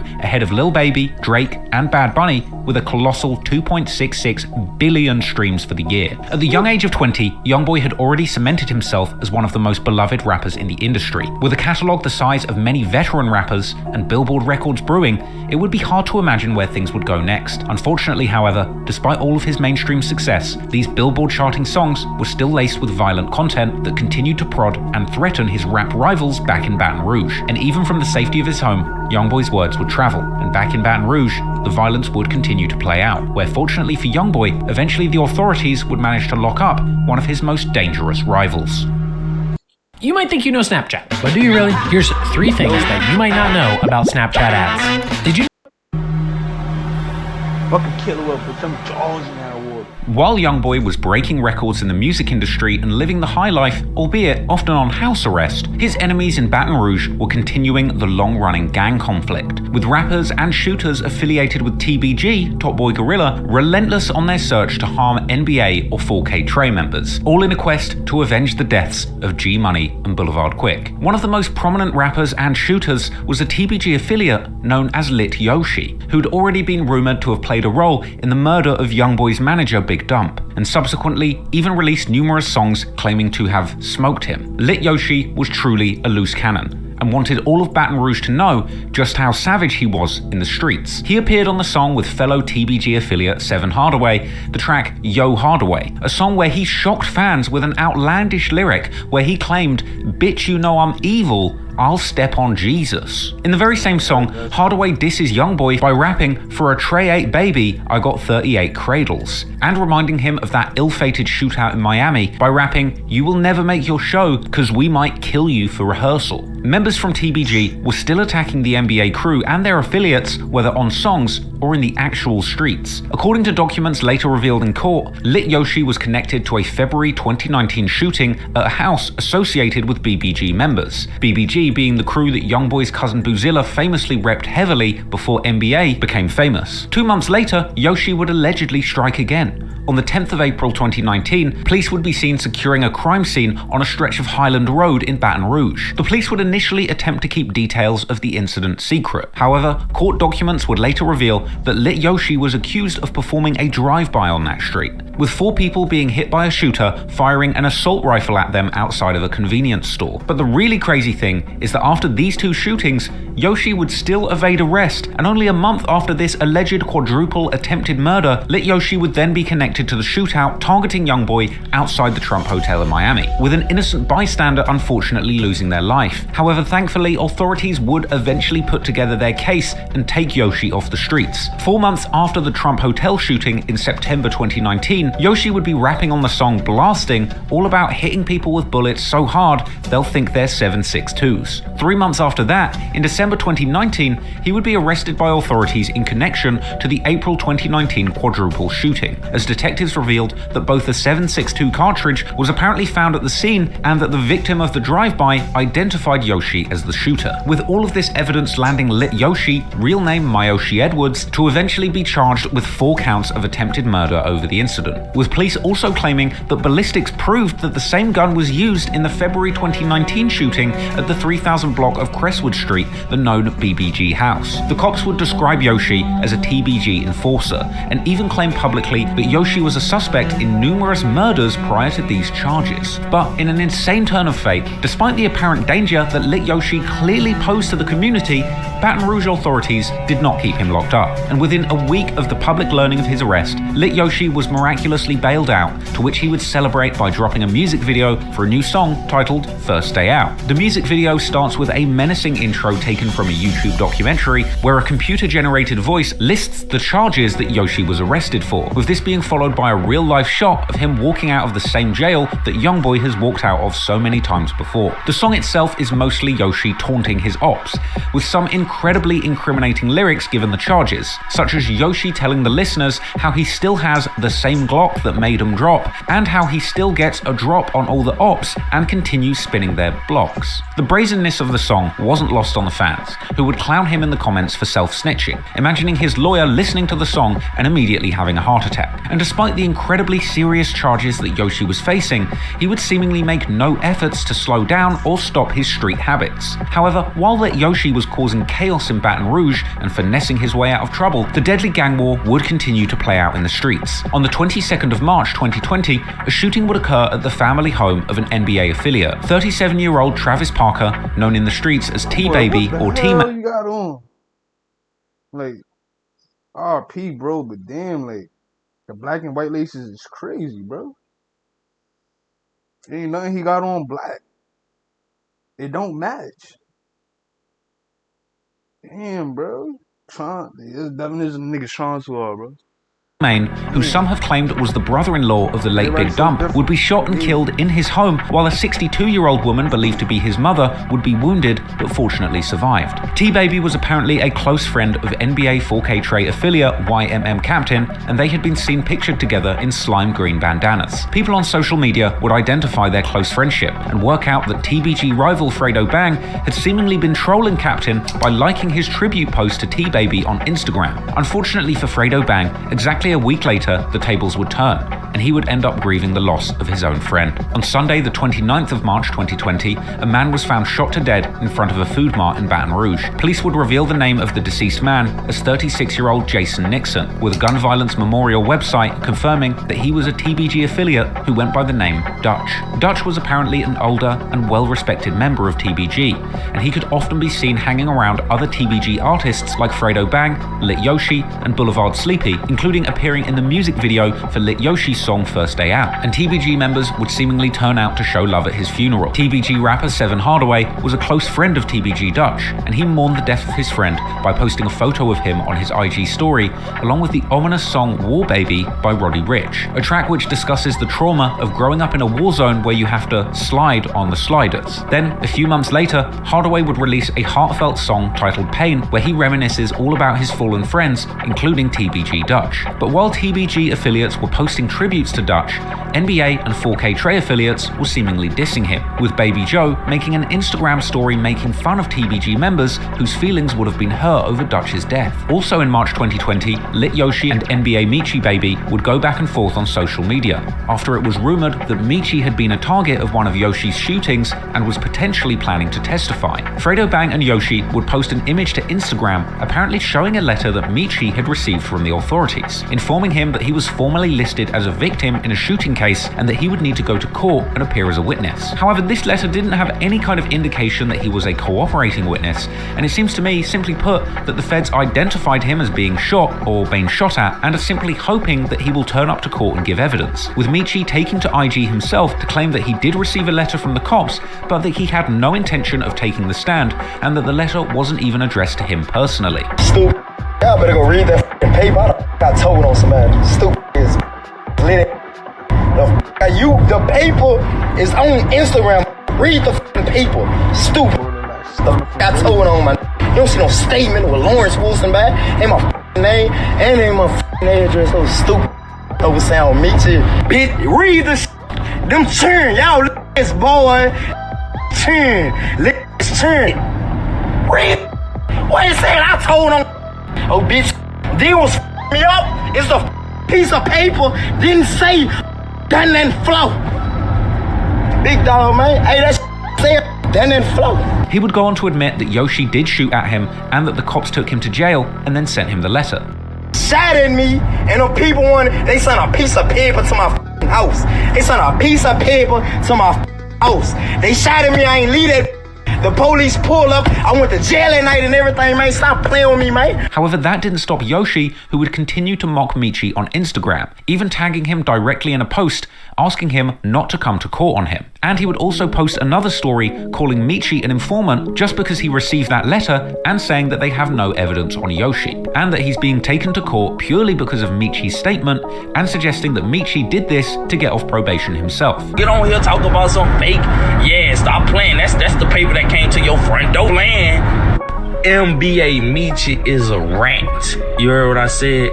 That ain't the paperwork saying exactly what he said, but that's the paperwork saying that you's a victim. You said something and they need you to back up on my court date because they don't have nothing on me. You know what I'm saying? They only got probation for 5 years, 10 years in jail if you get caught with a gun.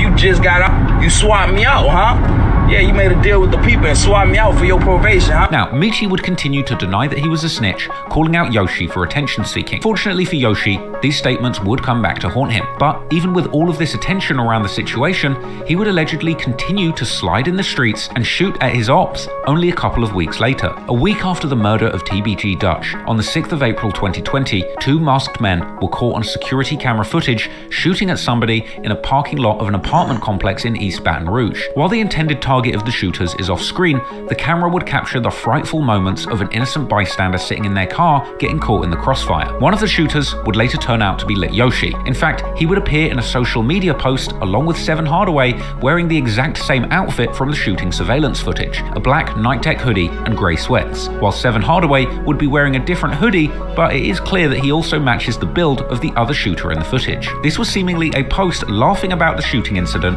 and tagging Fredo Bang, letting him know that they were in a good mood after carrying out the shooting. One of the targets of this incident was later revealed to have been the NBA affiliate who was later convicted in connection to the murder of G Money, NBA Lil Pap, aka DeAndre Fields. And the other target of the shooting would seemingly be Michi Baby, with later court documents pointing out that Yoshi had quite literally tried to kill the same man that he was just calling a snitch a month before on social media, which would leave one to believe that Yoshi was actively attempting to kill the witness/victim of the previous shooting, all in an attempt to beat that charge. But ironically, he would now be on the hook for yet another crime. And it was only 10 days after that alleged shooting that Yoshi would make yet another IG Live where he accused NBA members of snitching on him and FL Dusa. I don't want to go to jail.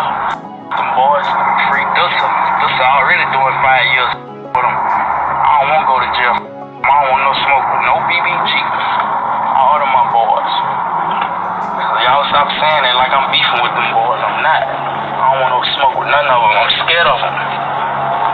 They'll end your life. They'll have your place of time. I'm scared of them boys. They're my boys. I love them. I don't want no beef with them.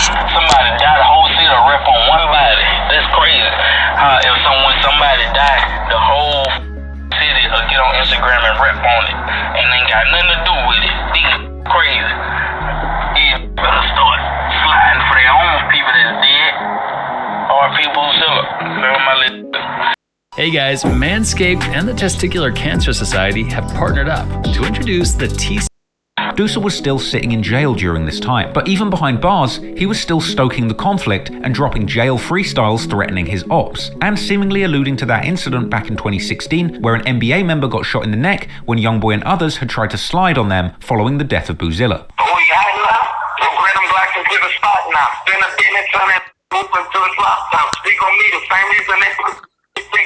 Elevated soul up to God to a sky to wake his whole family. Yeah, I'm living like I'm Big Meech. Cross me in, I'm a burn to the 50 degree. The skeleton with ease, I'm a squeeze till you bleed out. With that barrel in his mouth, I see it there. I'm posting in my city with them birds and they get down. It's my mouth, they burn it down, them killers clowns real now. They shot his brother in his neck. And you know I got no respect. I step on him and hit around him, I have no regret. Altercation with that other. He gon' die for that. My shooters even twinkling, they like, come on, cut the check.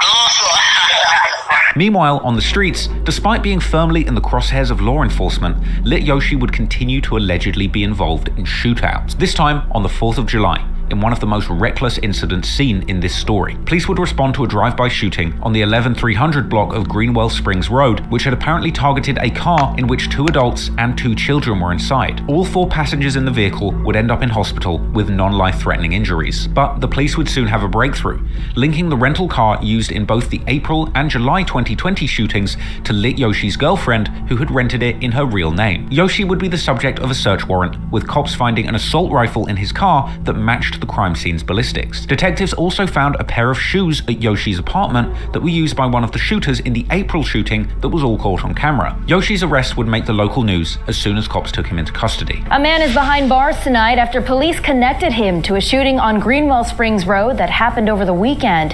Video surveillance linked Mayoshi Edwards to that shooting. 2 children and 2 adults were shot when a car pulled next to theirs and began shooting. When police took Edwards into custody, they actually realized he had an active arrest warrant for a shooting that happened back in April that sent 1 person to the hospital. Edwards is now charged with 7 counts of attempted first-degree murder, among other charges. So, Lit Yoshi would be facing a whopping 7 attempted murder charges on the 9th of July 2020. But in an absolutely insane move by the Baton Rouge judiciary, he would be given bail once again just a day later, with a $1.16 million bond being set, ironically by the very same judge who kept on giving YoungBoy chances in his attempted murder case. But hey, maybe she was a TBG fan too. But anyway, eventually it would appear as if sense prevailed in the courtrooms of Baton Rouge, because after this, another judge stepped in to place a bond hold on Yoshi, with all of his shooting cases being combined and handed to yet another judge who set Yoshi a combined bond price of $1.82 million. But this still gave him the option to bond out, apparently with the option to go on house arrest in another state, Florida, where he would still be allowed to make music. However, Yoshi would be banned from making social media postings, and this is perhaps why we heard very little from Yoshi publicly during this time. But it did seem like he was indeed able to bond out and go to Florida as planned, filing a not guilty plea on August the 3rd, 2020, with his family apparently putting up the $1.82 million bond that he would need to be released, as he told the court he was indeed moving to Florida. While Yoshi was in the midst of his legal battles, YoungBoy and Fredo Bang would continue to go back and forth on social media. On July the 20th, they would both post videos showing that they're outside, with Fredo driving around, possibly in Baton Rouge, along with his fellow TBG rapper Seven Hardaway and the rest of the TBG posse, telling the camera how his ops aren't in their own hood. We on location, don't be in their hood,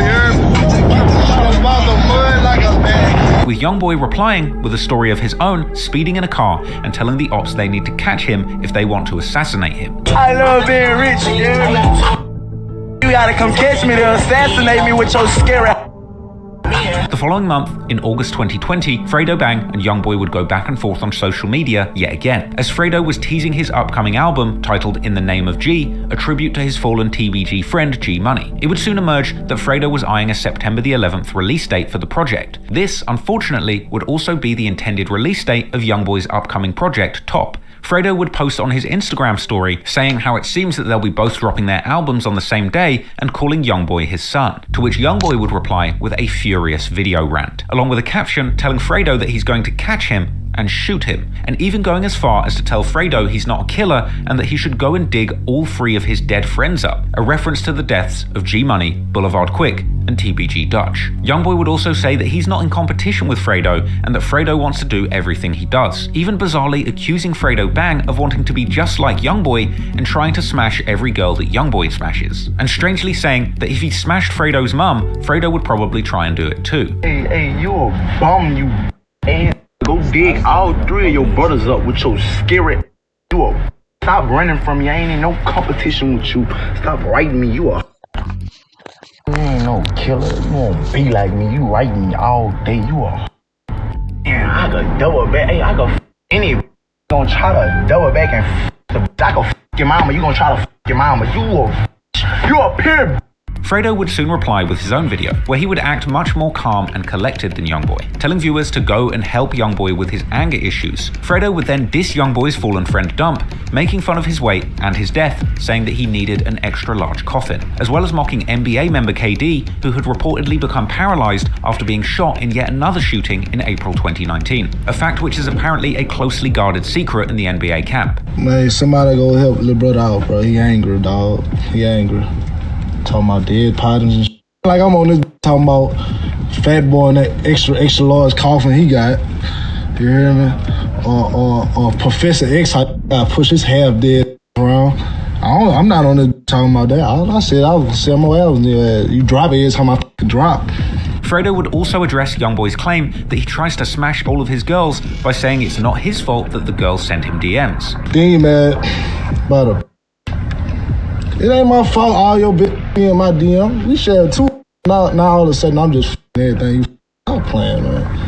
Meanwhile, even with TBG's main shooter Lit Yoshi exiled to house arrest in Florida, NBA members would still live in constant danger in Baton Rouge, and there would be back-to-back shootings in November. At around 7 p.m. on the 20th of November 2020, Baton Rouge police arrived to the Racetrack gas station at the 8,000 block of Airline Highway, amid reports of a shooting nearby. Cops would find 2 people shot at that gas station, with one person surviving, but the other person passing away en route to hospital. It's unclear if this incident was related to the rap feud in Baton Rouge, but what happened next absolutely was. The following day, at around 11:30 p.m. on November the 21st, 2020, at the Z Quick Mart gas station store on Hooper, Baton Rouge police would report a shooting where the victim had returned gunfire and survived, with fans capturing a heavy police presence at the location immediately after reports. Over the following days, hip-hop news media would report the shooting of a prominent NBA member, Big B, and it would later be reported that Big B was in the hospital after taking a shot to the leg. And after some time, he would begin to be seen on social media showing off his injuries and mobility aids, even posting a picture to Instagram supposedly at the Z Quick Mart gas station, pump number 8, where he was apparently found after being shot. Interestingly, after the shooting, reports would also circulate suggesting that the person who shot him was now dead. However, it was unclear exactly who this supposed deceased shooter was. It seemed logical that perhaps the man at the scene who was shot when Big B was returning fire was the original shooter who may have been hit. Conversely, according to one wild fan theory, an apparent revenge attack had happened all the way in Houston, citing a double shooting at a North Houston motel, the Green Chase Inn, on November the 21st, where a man was found dead. That would turn out to be false, however, as that man was found dead at 9 p.m. the same night, 3.5 hours before Big B was actually shot. I actually believe that people are confusing the November the 20th gas station shooting the day before Big B got shot, which as far as I'm aware is completely unrelated to the Big B situation, and actually was related to a home invasion where somebody got killed in self-defense. Also, not related to this incident. And Big B himself would even come out to deny having killed the person who shot him in a Fuchsia's TV interview. You got shot in the leg, right? Yeah. At the gas station. And I was doing my research. It said that I guess the person that shot at you or something, that he died. Is that true? Nah, but people, they just making stories and all kinds of shit. Regardless of whether or not revenge was carried out, this was clearly a major incident that affected the NBA camp, and this incident would soon make its way to music. Later on, in the song Soul Snatchers that was released in June 2022, Big B raps how he didn't have time to aim but still shot back when he was shot at, which many people believe is a reference to this incident. YoungBoy would also rap in his song Lost Soul Survivor, released in August 2020, how someone shot his brother 5 times, but he didn't die and in fact shot back. Only a few weeks after Big B getting shot, in December 2020, TBG rapper Seven Hardaway would come out with a diss track titled Treason, seemingly aimed at NBA and specifically YoungBoy himself. Hardaway begins the song by rapping about YoungBoy's early days and how he used to coach him when YoungBoy was still friendly with TBG. Then he expresses his disappointment at YoungBoy's beefs with Floyd Mayweather and Jay Prince, calling him stupid and illiterate, while also telling how NBA are always dissing TBG but are hiding when Hardaway and Lit Yoshi come out into the streets, and going on later in the song to diss YoungBoy's use of auto-tune, a lack of street cred, and his hunger for clout.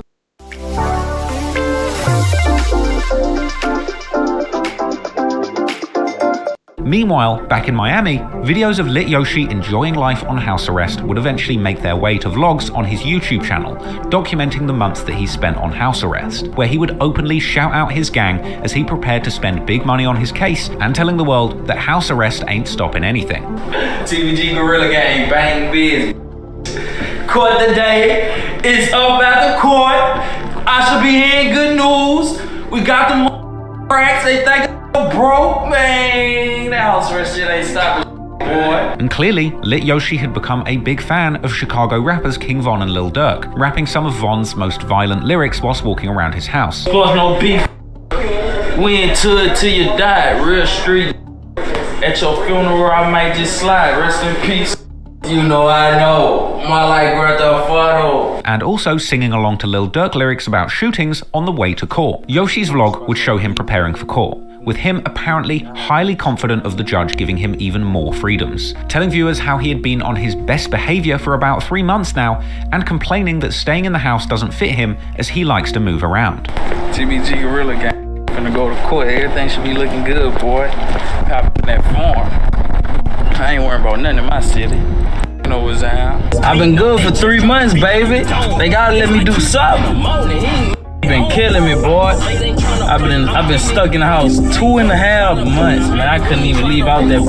That ain't Yo-Yo, boy. Y'all know Yo-Yo like to move around, boy. Yoshi would be boastful about getting out on bail during this time, claiming that he felt like a free man already and that the judge just needed to put the icing on the cake. Yeah, man, it feel good to ride back around, man. I feel like a free man again. All I need is the judge to put the icing on the cake, baby.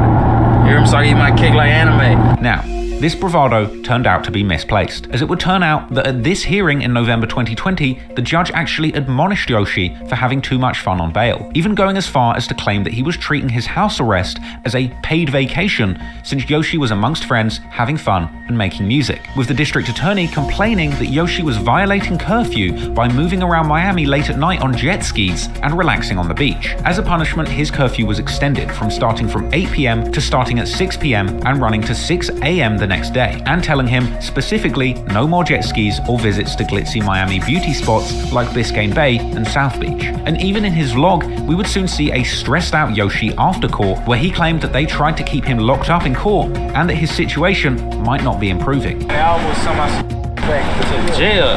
What? Just talking about stupid misunderstood and last coordination. Man, boy, I thought I wasn't about to leave out there, and I still can't do nothing though. I still can't do nothing. They had me in that field about 4 hours. These, I thought I wasn't coming out there. They was talking. Thought everything was gonna go better than what it did, but it didn't. Sit back again. Yoshi would even open up, saying that prosecutors had actively tried to completely revoke his bond, with fellow TBG rapper Seven Hardaway trying to put a positive spin on things, saying that that's not a problem because they got money and they could put up another $2 million bail. They're trying to revoke my bond. I ain't even get a chance to talk about me back working. You hear me? Look, they try to revoke my partner bond, but so we got money. On a strict house arrest. So you know, look. I don't know, $2 million bond.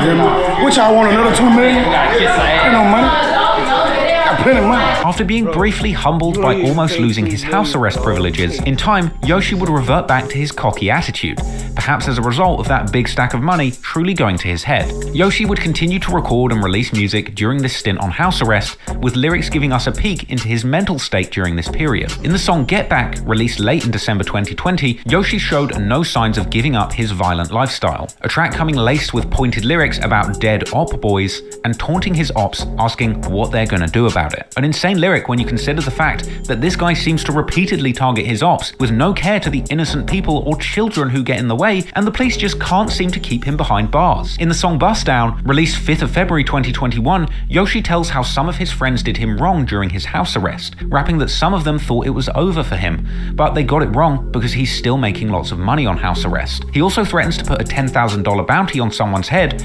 just like he did to their brother. Ironically, it would seem that around the times Yoshi would be at his most brazen, the courts would deliver bad news in his case. 20 days after that song about putting money on people's heads, the judge in his upcoming case would deliver yet another devastating blow to his defense by ruling that the jury would be allowed to hear evidence about his alleged involvement in the Miami hotel incident that targeted YoungBoy in 2019. And this announcement would come with numerous revelations that spelled disaster for Yoshi's case. Allegedly, phone records from the time of the shooting in Miami gave investigators Lit Yoshi's approximate cell phone location, which turned out to be on the same street as the Trump Hotel where YoungBoy was shot and an innocent man died. In fact, Yoshi was allegedly on the phone to an unspecified incarcerated TBG member who was in jail while at the location of the shooting. Not only that, but prosecutors would also use his Instagram lives against him, where he had publicly claimed that NBA members had ratted on him in the June 2019 drive-by shooting case. But even more crazy than that is the fact that in spite of all of the mounting evidence against him, Yoshi would continue dropping music that continued to incriminate him.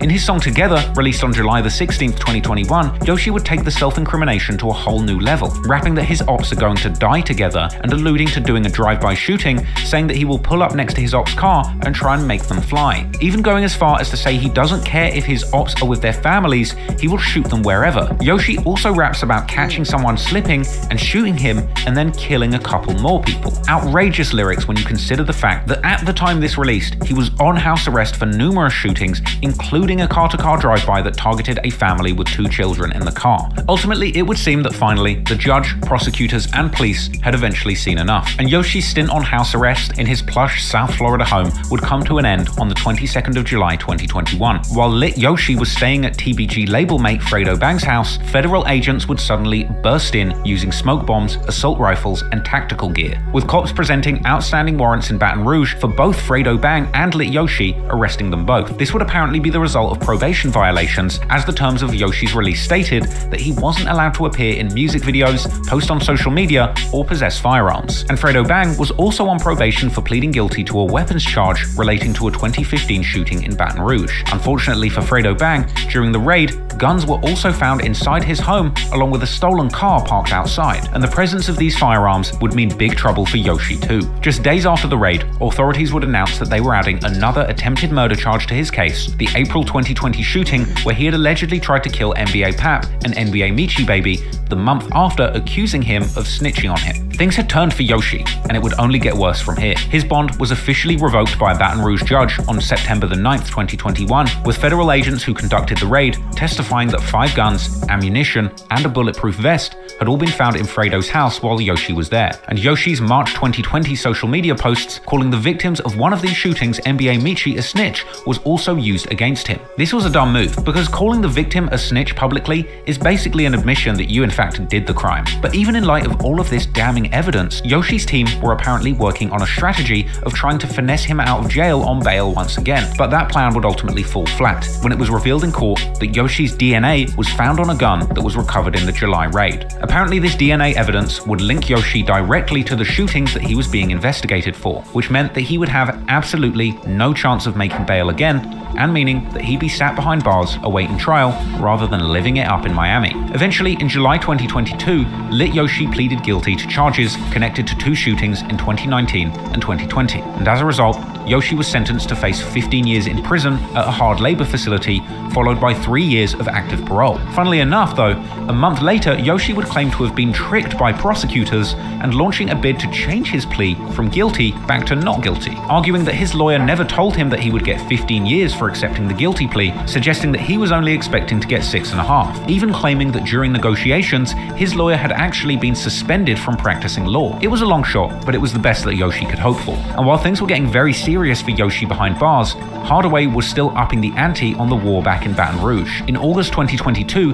he released an EP titled Transition, where he would take numerous shots against YoungBoy, NBA, and 4Kt2. In the song Sinister, Hardaway disses YoungBoy, saying that while his albums are going #1, his friends back in Baton Rouge are getting killed. After hearing about these lyrics, Big B would actually comment, "Who died?" insinuating that nobody from their side had been killed recently. The following month, unfortunately, someone would indeed lose their life, but it wouldn't be an NBA member, because on the night of Tuesday, the 20th of September 2022, at around 8 p.m, Seven Hardaway, real name Stanley Wright, was in the parking lot of the building where he lived, the Sherwood Place apartment complex in Baton Rouge. Here, he was approached by unknown assailants who shot him from close range, leaving him on the pavement, where he would ultimately lose his life, being laid to rest just days later, where he would be seen surrounded by TBG members. Police were quick to determine that this homicide was gang-related, and specifically targeted Seven for his affiliations to TBG and connection to Lit Yoshi. With that in mind, it was no surprise what happened next. TBG's enemies would soon begin commenting on Hardaway's death on social media. 4Kt2 affiliates would be seen on IG Live laughing and saying that they were smoking on number 7. We got him lagging.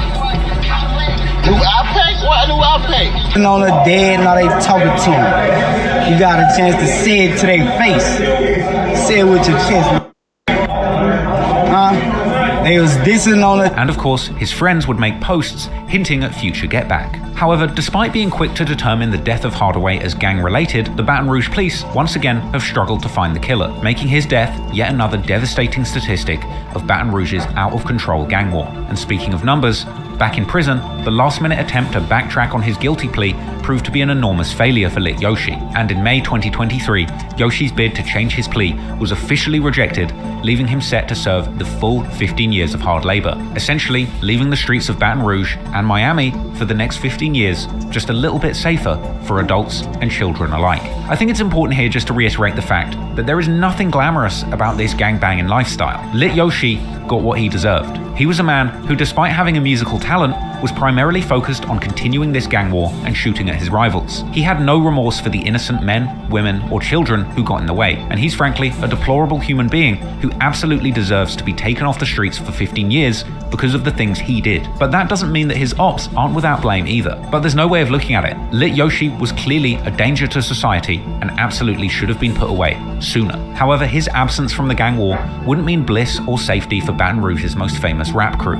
In fact, it would be the very opposite, as while TBG's most feared shooter was finally facing the legal repercussions of his reckless actions, a whole other group of reckless gangsters from Chicago would soon enter the picture, starting a beef with YoungBoy that he never even wanted to be part of. But in this case, this beef was very personal, because it involved the mother of one of YoungBoy's many children, and ultimately would wind up becoming another deadly feud that would claim the lives of people on both sides. A mic doesn't see problems, only opportunities. The world needs more mics.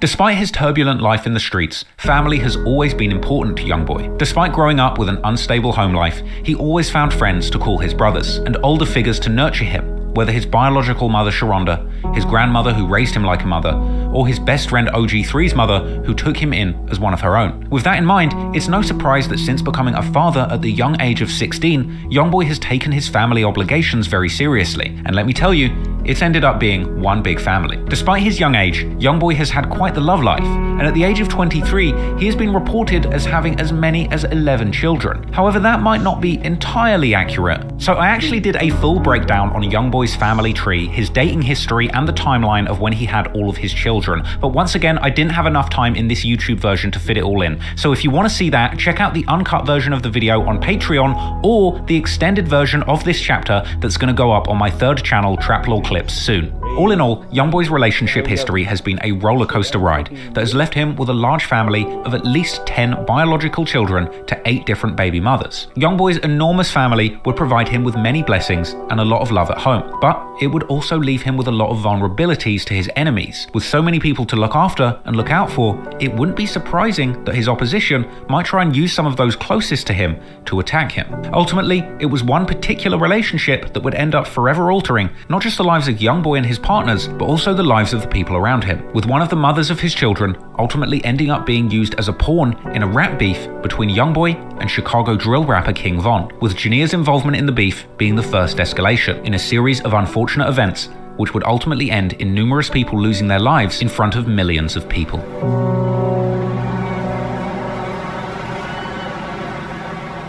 If you watched my recent video, King Von, Rap's First Serial Killer, then you'll already know about the dark past of Chicago rapper King Von. But in case you didn't, let me get you up to speed. King Von is a rapper hailing from Chicago, more specifically, the Parkway Gardens housing projects, better known as O Block. This housing development is famous for its association with the pioneer of Chicago drill music, Chief Keef, the teenage rap phenomenon who brought Chicago drill music to the mainstream of rap. With his raps all about the violent gang wars playing out in Chicago, giving many all over the world their first look at gang life in America's most dangerous city. But back in 2012, when Chief Keef was making music all about the gang wars in his city, King Von was really living those lyrics. Von was a prominent member of the Black Disciples street gang, specifically the set hailing from O Block, who were engaged in a bitter war with their rivals, a group of Gangster disciples from 63rd. In my previous video about King Von, I reviewed King Von's rumored involvement in as many as 7 gang-related murders between 2012 and 2014, and I made the argument that he is in fact a serial killer by FBI's own definition of the term, due to the fact that he appeared to claim responsibility for more than 3 murders with more than a month's time span between them. But it wasn't just that I believe made Von a serial killer. It's the fact that even after beating a murder charge in 2017, he would be released from jail, at which point he would partner with his childhood friend and prominent Chicago drill rapper Lil Durk, launching his very own rap career, not only using his music to boast about and drop clues concerning the at least 7 murders he was associated with, but he would allegedly use the money he made rapping about these murders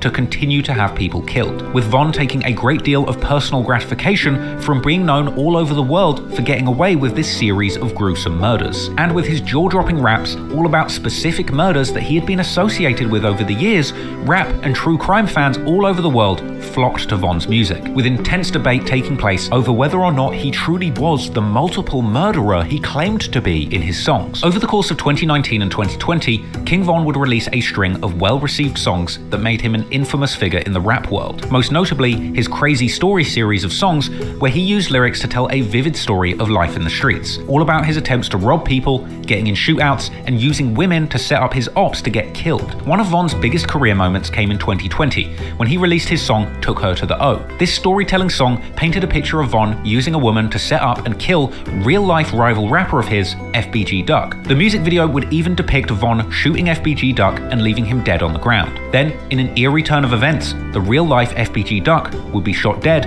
in the middle of a busy Chicago street by a gang of masked men only months after this video was released. Took Her to the O would become one of King Von's biggest hits, sitting in a catalogue of other big songs and features with millions of views and streams. By mid-2020, King Von was a multi-millionaire rapper with a bright future and one of the biggest buzzes in the rap game. But behind the scenes, there was seemingly tension brewing between him and YoungBoy, who at the time, in mid-2020, was the undisputed king of street rap, having dropped a string of chart-topping projects. Now, it's unclear exactly where the beef between Von and YoungBoy's crew started, but it likely all had something to do with Von's friend and mentor, Chicago rapper Lil Durk. Lil Durk and YoungBoy actually collaborated on a November 2017 track called My Side, and it's believed that Lil Durk had even tried to sign YoungBoy back in 2017, with this being revealed on the intro to YoungBoy's song GG on AI YoungBoy, where he raps, "Tell OTF I do not sign, NBA, that be my gang." As we now know, YoungBoy went on to sign a lucrative multi-million-dollar deal with Atlantic. Ultimately, signing to Lil Durk, let's face it, in 2017 would not have been a great career move. At that point, while he was a respected artist in the streets of Chicago, Lil Durk's biggest career achievement was his 2015 Remember My Name album, which peaked at 14 on the Billboard Albums chart. Lil Durk had never had a song on the charts at this point, and by the end of 2017, YoungBoy had surpassed Durk's chart record with 3 songs on the Billboard Hot 100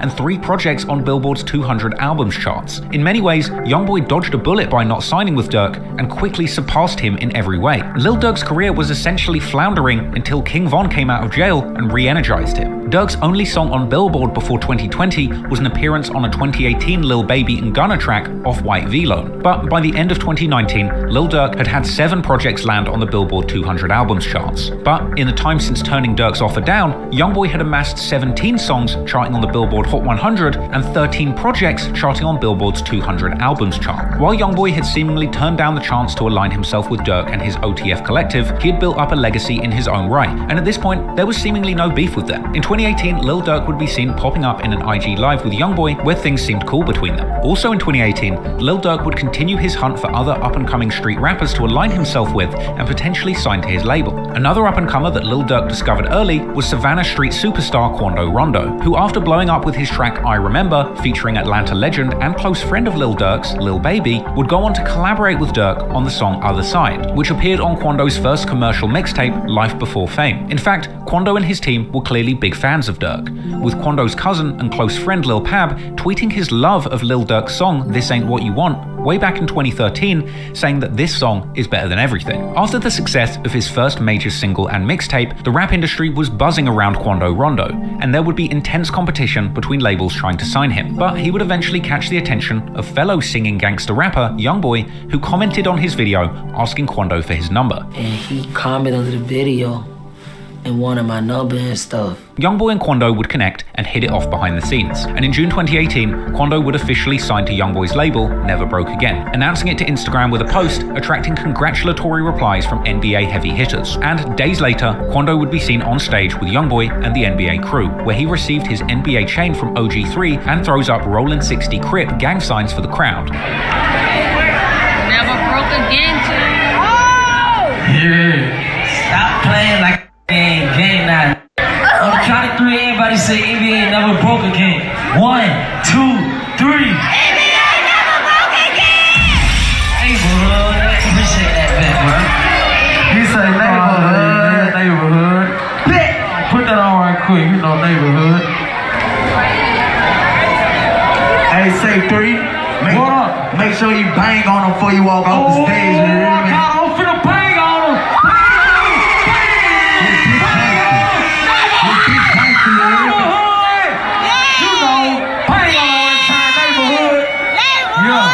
You mind if I wild out right quick though? Bang on one more time for me. Hold on, I gotta get this on camera. Everybody gotta scream neighborhood one time. Yo, what? On the count of 3, everybody scream neighborhood. 1, 2, 3. Eventually, Quando ends up appearing on 3 of 4 tracks on YoungBoy's 4-track 4 Loyalty EP. However, once again, despite how things played out, it didn't seem from the outset that there was any kind of tension between Durk, YoungBoy, and Quando. Durk would even name Quando as one of the artists he was spending a lot of time in the studio with in a 2018 XXL interview. Funnily enough, Quando also shouted out Lil Durk in 2 tracks on his 2019 mixtape From the Neighborhood to the Stage, rapping in Dope Boy Dreams that he signed to the streets 3 times, he feels like Durk, referencing Lil Durk's Signed to the Streets mixtape series, and rapping on the song My Section that Durk had told him to treat the rap game like the drug game. Perhaps an indication that Durk had been giving Quando advice on how to navigate the industry before he signed to NBA. At the end of March 2019, Quando would actually be seen backstage with Lil Durk's newest artist, King Von, wearing a matching outfit and hyping King Von up by dissing his ops from 63rd in Chicago. I'm saying though, 63rd, dirty. I'm talking about, hey, listen, no man, 64, y'all see over there smoking crack. In August 2019, Lil Durk puts out a list of his 50 greatest rappers, and both YoungBoy and Quando Rondo are on that list. Durk would caption that image, saying that these rappers are people that changed the culture. And I would argue in many ways that Lil Durk was clearly inspired by Quando and YoungBoy's style of gangster pain music. And arguably, Durk's career revival in 2019 and 2020 was helped massively by the popularity of the type of auto-tuned gangster rap singing that YoungBoy was most known for.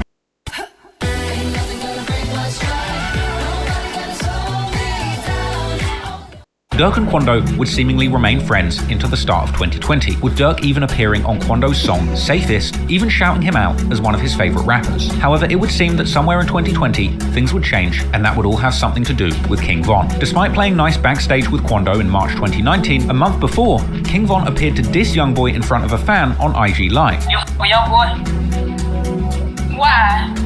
Just damn. Man, cause you feel like you cheating. Go ahead, say you from hang up with your No, I raised. I just left. Yeah, he cool, right? So I can't speak. Yeah, ain't all that, you know. What's up? What you trying to say? Like, I'm just trying to see what you feel about the nigga. He cool. He's straight. He's straight. He ain't better than you. He ain't better than you. Yeah, for sure. Cause he don't be doing. Von would continue to disrespect YoungBoy publicly following this, a month later, in March, taking to social media to say that YoungBoy's music is full of lies, and that he's not a real gangster like he says he is in his music. YoungBoy talking about on this song, bro. What? He talking crazy on this thing. Oh yeah? He ain't even like that. On his cap. You got cap in your raps. Go straight, boss. Don't hit the white lady. You got cap in your raps. Now, this is interesting because it says to me that perhaps Von's problem with YoungBoy is that he felt he wasn't worthy of his reputation. We've already discussed YoungBoy's numerous lyrics over the years where he appears to infer that he's killed over 7 people. However, this supposed body count has been heavily doubted and debated, with it really being believed that when YoungBoy says he has bodies, he's really referring to the many people around him who have lost their lives over the years, or at a push that YoungBoy is perhaps responsible for these killings through either paying assassins to kill for him, or simply the fact that these people end up getting killed when they try and beef with him. The idea that YoungBoy has 7 or more bodies is ambiguous and shrouded in mystery and misdirection. However, when it comes to King Von, the situation is the complete opposite. King Von has rapped repeatedly that he has 7 bodies, and in my video, King Von Raps First Serial Killer, you can quite easily line up King Von's lyrics and tweets with real reported murders in Chicago, along with his own arrest records, to make a very compelling case that Von did indeed personally murder at least 7 people. Von was a killer, and he wanted everyone in the rap industry to know it. And perhaps he was upset at the idea that a man much younger and richer and more successful than him could reach the very top of the gangster rap game without demonstrating that he is truly capable of committing murder firsthand, with Von seemingly deciding that the fastest way to the top of the rap game would be to punk YoungBoy and expose him as a fake killer, proving to the rap game and the world at large that Von had personally committed the murders like he rapped about, unlike YoungBoy, and therefore Von felt he was more worthy of the top spot than YoungBoy. But initially this beef was just petty sneak disses being sent from Von. When YoungBoy was released from jail in August 2019, after he got caught up in the Trump Hotel shooting that violated his probation, Von would welcome him home with a snarky tweet that ended calling him ugly. And over the course of the next year, Von would even be seen copying YoungBoy's mannerisms and beginning to quote him during his Instagram lives. Boys, my grandma raised me. You hear me? You know I ain't. What up? My grandma raised me. You know I ain't no. Whether there was any real beef between OTF and NBA at the time is unclear, but the two crews were clearly competitive. In October 2019, when DJ Academics would claim that YoungBoy was the realest street rapper to appear since the original Chicago drill scene, Durk would comment on the post, proposing that King Von was even realer than YoungBoy. Some months later, in February 2020, Von seemed to indicate on Twitter that he and YoungBoy had a song together, telling YoungBoy that he should drop it and stop holding the song so close to his chest. At some point following this, Von would even be seen on an IG Live suggesting that he likes YoungBoy and that YoungBoy probably has too much going on with his case to reply to him. I fuck with NBA YoungBoy too. They just got a lot of going on. You just can't be fucking nobody when they got all this going on. You trying to get rich, they trying to, I don't know what they got going on. It's unclear exactly where this beef between Von and YoungBoy and Quando really started, but two people would seemingly play a major role in the feud escalating. YoungBoy's ex-girlfriend and the mother to his 4th child, Jania, and King Von's ex-girlfriend, female rapper Asian Doll. The relationship between Von and Asian would be revealed to the world in an interview with Lil Durk in early 2019. King Von, I'm saying he in a relationship too. Shout out Asian Doll. Okay. Yeah, he go ahead, yeah. You heard it here, man. He looking at you like, come on, man. Von appeared to fall deeply in love with Asian Doll. Combine this with his reputation as a prolific killer in the Chicago gang war, and you have a recipe for disaster. Von would tweet saying that he would be willing to beat anyone up who messed with Asian Doll, and he apparently beat a man senseless for calling her a bitch in the studio. Asian the reason my hair like this.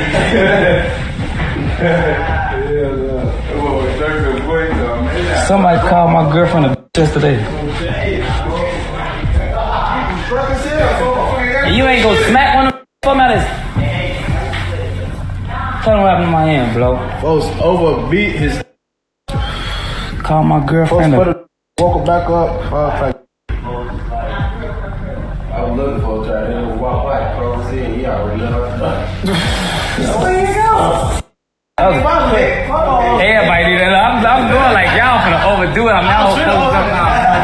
It's already, he already did, man. Hold up, already took him. He got blood everywhere, man. He could get blood. Asian would appreciate Von's protection, calling him her bodyguard on Twitter, with Von himself saying that he wishes she wasn't a rapper so that he could keep her at home and protect her, saying that he doesn't trust her around other rappers. But isn't it nice to have somebody in the same industry as you? No, that ain't. I'd rather have. I wish I can't say I wish she wasn't a rapper or nothing like that. But it'd be better if I knew like she's at the house instead of going around all these people that ain't around and damn, what's going on? Now I'm just thinking, damn, what you doing? Why she answer the phone? And that's how she be feeling. She felt the same. I just said that. No, I understand. That's what I'm saying. Like, I wish my was at the damn house. Yeah. Also, it's been times where you didn't like her, she had to work with her. I'm not gonna say nothing because you gotta be.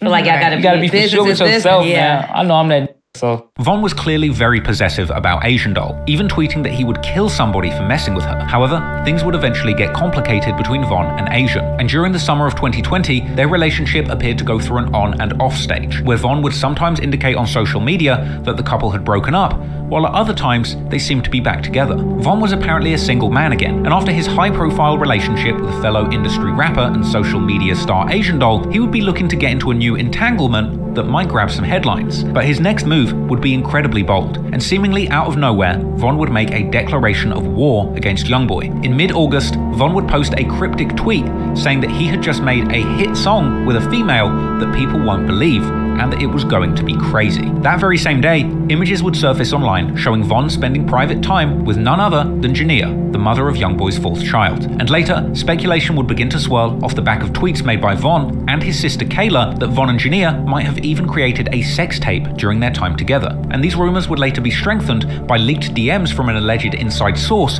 who claimed that Von and Jania had indeed slept together, not recorded music. Rumors that Von would later seemingly confirm in the song Rose Gold with PNB Rock, where he seems to suggest that somebody's baby mother was bad in bed. However, Jania would deny the rumors, saying that they had in fact just made music together so that she can make money for her son. We walked to the table to play the little game after my studio session, and I went home. That's it. Y'all trying to make stories out of nothing. I don't that man. Like I said, I don't with no.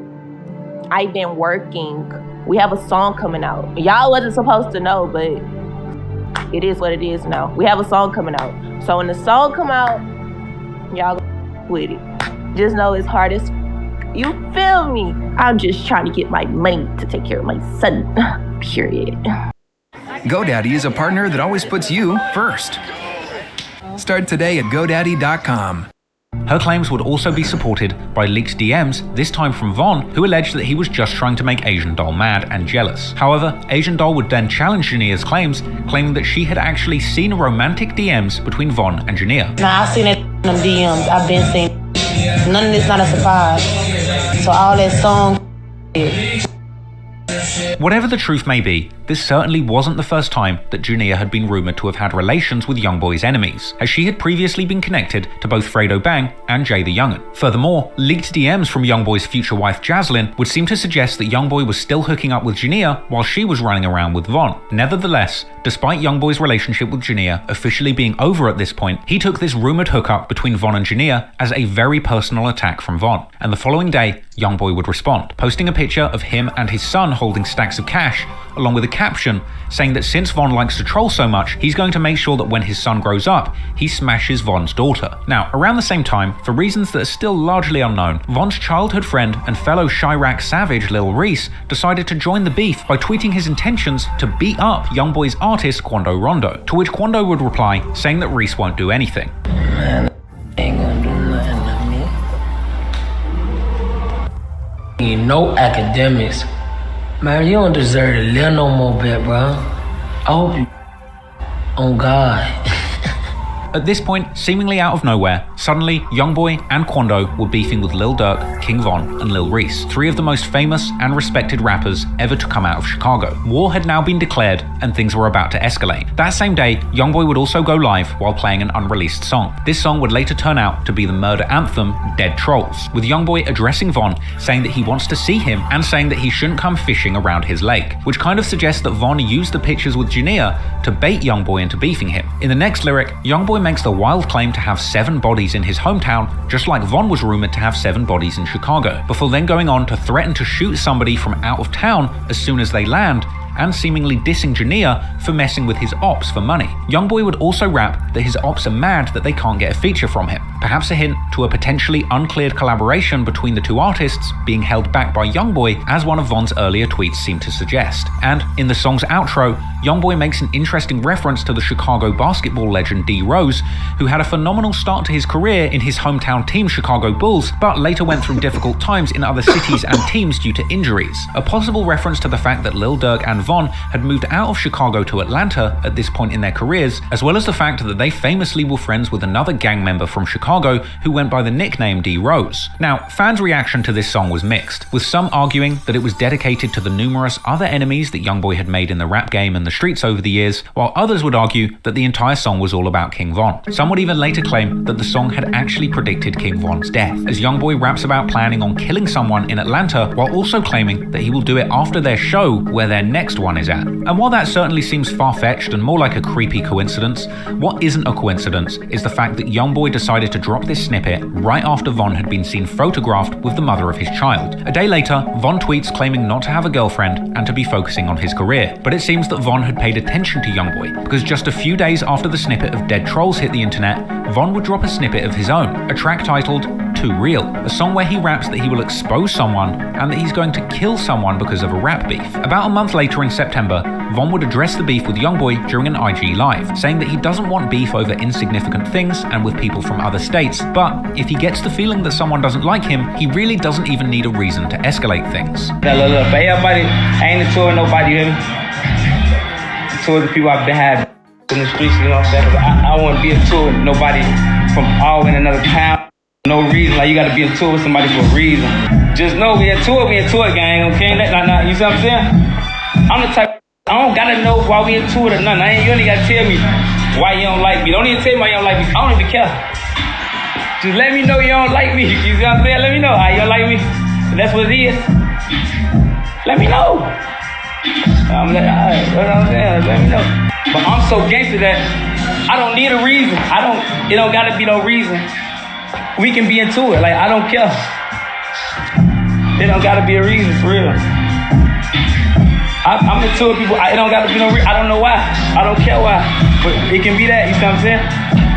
But I like to know why we into it. I like to, I need to, because I ain't no goofy. Like, what the then I play hard. I ain't trying to lose. I can't lose to nobody. Lose to who?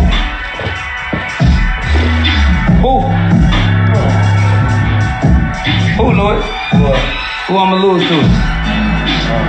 Tell him, you been knowing me, Lloyd. Don't I go hard everything I do?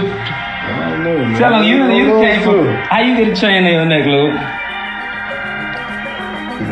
Later in September, after having recently reiterated that he wasn't looking for relationships but was open for something more casual, Von and his sister Kayla were spotted at a club with Jania again, and with Kayla even posting their night on social media, calling Jania her sis. This would prompt Asian Doll to respond to the situation between her and Von during an IG live in October, where she would deny that Von had embarrassed her by messing with Jania and saying that if Von is single, his actions have nothing to do with her. Nobody embarrassed me, gang. Y'all need to get off my Like, nobody embarrassed me. Nobody. It's nothing nobody did to embarrass me. I was not embarrassed. Y'all mad about a tweet. Like, y'all, like, dude don't even know you clowns. The y'all hoes get left for me. Smack one of you bitches for me. You crazy, bitch. I don't get no. I'm a real bitch at the end of the day. Like I said, you would never see me sweat. You would never see me go outside behind nobody. I don't give who you is, friend, anybody. Mind your business. When I'm single, like, that don't have nothing to do with me. I'm not stressing it. I'm not tweeting nothing. They don't have to do with me, gang. Nothing. When somebody's single, so what? What they do? I don't give a fuck. That's what y'all problem.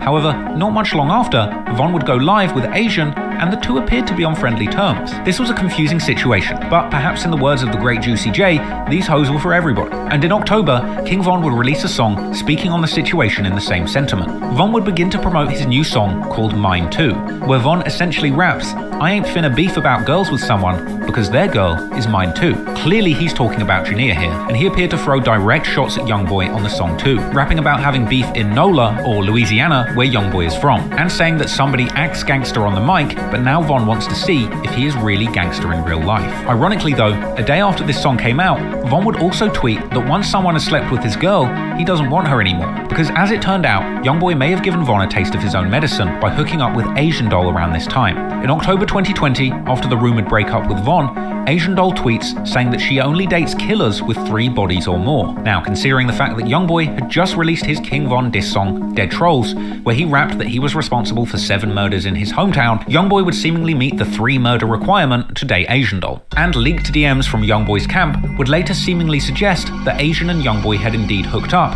and Asian Doll would even seem to admit the affair in her song No Exposing. YoungBoy's producer would further feed the rumor mill by posting screenshots of messages that YoungBoy had allegedly sent him from Asian Doll's Instagram account. Things were getting petty, and now YoungBoy was proving that the sentiment behind King Von's song Mine 2 was true both ways. But things would only get more and more personal as the days went on. On November the 4th, 2020, only days before King Von would end up losing his life, YoungBoy posts a snippet of a new song that he apparently made with Asian Doll, the song with the ominous working title, Meet the Reaper. Von would quickly respond by tweeting that the song is trash, and he would continue with an all-day tweet storm, during which he would once again allude and joke about a sex tape existing between him and Jania, and claiming that he is actually happy for Asian Doll, but that the song is still trash, before rehashing a lyric from his song Mine 2, once again indicating that Asian is still his girl too. This all went down on November the 4th, 2020, about a day before he would lose his life. Von was incredibly active on Twitter this day, and he would continue throwing shots at YoungBoy, tweeting that rappers are and that he's not one of them, and he would warn people to approach him with caution, and saying that his ops are acting gangster, but that's not what they're really like, whilst also trying to convince his audience, and perhaps himself, that his feelings weren't hurt and he was simply providing entertainment, with Von eventually saying in another deleted tweet that he's going to lead by example because he's older than YoungBoy, and saying that he's quitting the beef because many wars have started over a woman and that he's not beefing YoungBoy. He said that they're sharing the same women and these women don't even matter and aren't all that. And then, in the very last recorded interview before his death, King Von told DJ Academics that there was no real beef between him and YoungBoy, saying that they just had the same girl, and claiming that things were just being exaggerated by people on the internet. People told me you and YoungBoy was beefing or something like that. You said something about what happened, Von? What's going on with you, man? They be saying that a lot. It's like we got the same interests, and then you know how the internet try to make it. Don't tell me I got problems over girls. No, it's the internet, gang. It's the you know, they try to make it like that because it's the internet. You see what I'm saying? And then you know how females will try to make it like that because they females, and they try to make it like one more hard. They try to. It be just all type, but it ain't nothing too serious, nothing you should worry about. My perfect business idea came to me out of the blue.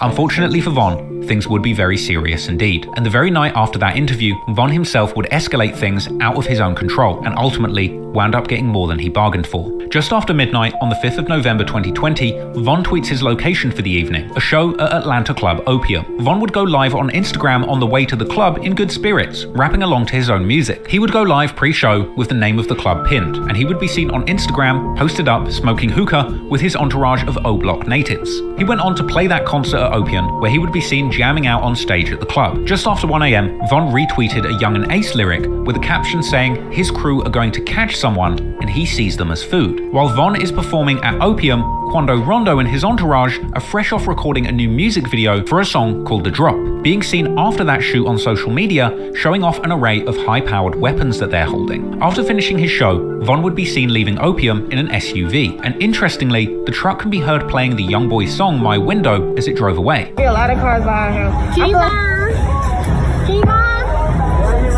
Stop playing! For some reason, Von would confuse his team by choosing not to go back to his Airbnb as his security crew originally thought, instead taking a last-minute and unexplained detour to the Monaco Hookah Lounge, where Quando Rondo was hanging out with his crew, with Von's manager 100K Track telling DJ Vlad that his team were blindsided by the change in plan. He went over there to the after party, and then his driver and his homeboy let us know that we was redirected. We're thinking we're gonna go to the Airbnb or the hotel. At around 3 a.m. that night, Von would find himself outside the Monaco Hookah Lounge, where according to 100K Track, the team would wait for almost 40 minutes in their cars, confused as to why they were there. Von himself seems to have spent that time on Twitter, where he would post his last tweet, ominously mentioning how he murders any beat he gets on. Then, only minutes after this tweet, Von would exit his car and walk across the parking lot, where he would run into Quando Rondo and immediately begun attacking him with heavy punches and no warning, sparking chaos in the large crowd around them. Unfortunately, what Von didn't know was that Quando Rondo's good friend Lil Tim was seemingly ready for the action, and he would quickly approach the two with his gun ready, letting off shots and hitting Von a total of 5 times. From there, things would quickly escalate. Von's friends from O Block, Slutty,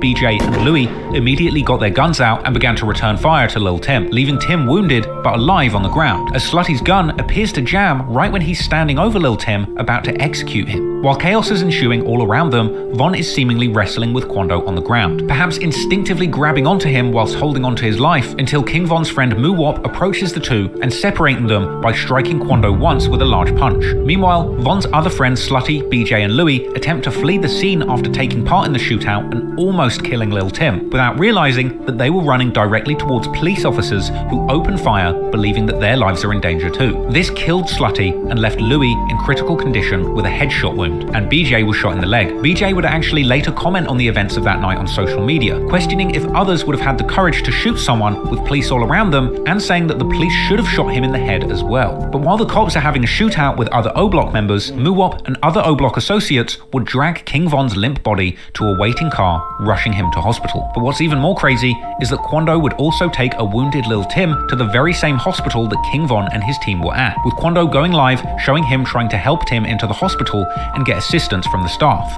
Come on, he's shot. Come on, bit bro, you got up. Come on, cuz, just keep breathing, bit, bro. Just keep breathing, cuz. Hold on, you can't move on that thing. You got it, my fault. Yeah. Man, he's shot. What you mean, wrong side? Come on, man, please. Come on, all right. Okay. Get him a wheelchair. Man, what you mean I gotta stay right here? Man, we need to get him. Man, we need to get him back there ASAP. I'm calling, man. In front of the exit. Sit down so he won't fall out, okay? Ma'am, how? He done been shot before. Okay, sir. Man, we need a wheelchair. I just called. I think you want what I can do. How we get there, man? We need help. Hold on, man, get him a wheelchair, man. What we doing? What y'all doing, cuz? Man, what you mean? Man, we can't take him around there. That man gonna die. Close friend of Von and Dirk, THF Bezu, later posted saying that they saw Quando at the hospital and that they would have killed him there had he not started recording. Unfortunately, after arriving at the hospital, King Von was already in critical condition, and despite medical staff doing everything they could to try and save him, Von would ultimately be pronounced dead at 4:44 in the morning, with the media all around the world waking up to the news and reporting on his death. According to GBI, rapper King Von and his group were at Opium nightclub before making their way here to Monaco Hookah Lounge, then to the parking lot where chaos ensued. Believe it or not, this all playing out right in front of 2 Atlanta police officers. One of them was actually inside his patrol car, or next to his patrol car with his blue lights on. APD responding, attempting to stop the shooting, but it was too late. It hit like one officer that did respond. He tried to protect himself and stop what was going on. The investigation on this shootout will continue. No officers were injured during this incident. According to GBI, this is the 82nd officer-involved shooting that they've been requested to investigate in 2020. Lil Durk would seemingly find out about the shooting whilst being on IG Live and listening to his own revenge anthem Back in Blood, with the live ending abruptly when he realized that all of the comments were full of people asking about Von's shooting. After the news of Von's passing would be properly confirmed, Durk would post a tribute image of Von to his own Instagram, saying that he had lost his twin. Meanwhile, Asian Doll, who despite perhaps not being on the best of terms with Von at the time of his death, reacted to the news on Twitter, claiming that she wishes that she was dead. However, over in Baton Rouge, YoungBoy's brother Big B appeared to be in good spirits, as he would mock Von in an IG story, saying that it was funny that Von was the one who started the beef, dissing NBA YoungBoy. Now he's the one dead. The joke's on you, you diss, now you getting rapped down. Yeah. Meanwhile, one of YoungBoy's biggest ops, Lit Yoshi, who was still on probation in Florida at this point, would pay tributes to Von in a vlog. Long live King Von, man.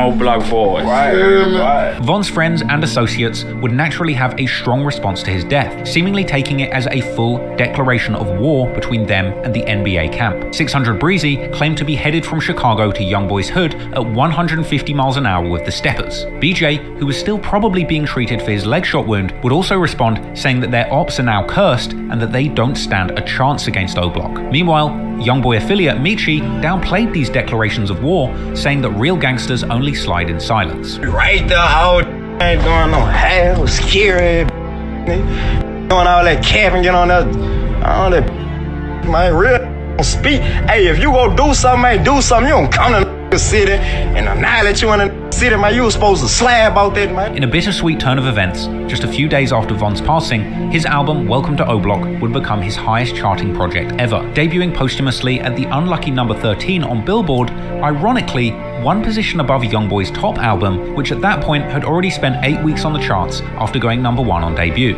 What should have been a major career victory for Von was now unfortunately the final chapter in his short but impactful career as a gangster rapper. However, sadly for YoungBoy, this wouldn't be the end of the beef. In fact, it was only the beginning, because despite Von being the one who provoked both YoungBoy first by taking intimate pictures with the mother of his child, and Quando by punching him for no reason outside the Monaco club, the unintended result was Von being shot dead in front of his entire crew. And unfortunately for YoungBoy, Von wasn't just any rapper. Von was, in his own words, the most dangerous killer to ever emerge from O-Block. And Von was backed up by an army of friends, gang members, and killers who seemingly wanted nothing more than to slide for Von and get revenge. And they would be targeting Quando Rondo and YoungBoy as well as all of their friends. But the biggest threat would come in the form of Von's closest friend and mentor, Lil Durk, who just so happened to be the biggest rapper coming out of Chicago in a decade, with seemingly the power of the music industry, millions of dollars, and all of Chicago's Black Disciple gang members behind him. You might think you know Snapchat, but do you really? Here's 3 things that you might not know about Snapchat ads. Did you know that 9 out of 10 young people are...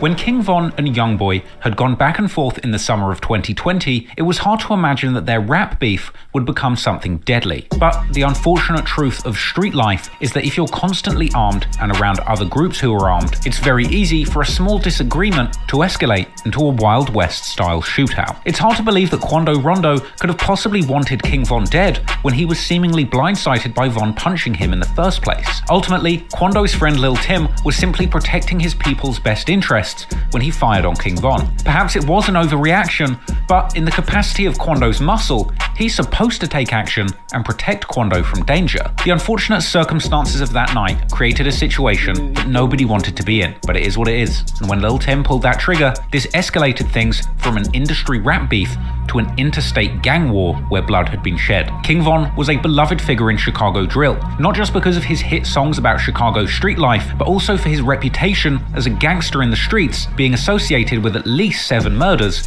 which he seemingly confesses to in numerous lyrics. Von was the baddest gangster in Chicago history, and he had just lost his life for something completely unrelated to his ops in the Chicago gang war. After the dust settled, all eyes were on Quando Rondo, as rap fans all over the world awaited his take on exactly what had happened. 2 weeks after Von's death, on the 20th of November 2020, Quando Rondo would cause a stir when he released the song End of Story. The title seemingly a reference to Von's Crazy Story series of storytelling songs, with End of Story being a disrespectful title, essentially flipping the name of the song crazy story, saying that they ended King Von's story. And the cover art was even a picture of Quando and Lil Tim taken on the set of the music video shoot that took place just before Von was killed. And in the song, Quando explains his side of the incident, expressing frustration about Tim being judged for opening fire, saying that other people's friends would have left him behind and not defended him like Tim did, rapping that if the shoe was on the other foot and it was Quando who got killed by one of Von's shooters, the fans would have probably been celebrating. With Quando rapping outright that his man Lil Tim did nothing wrong,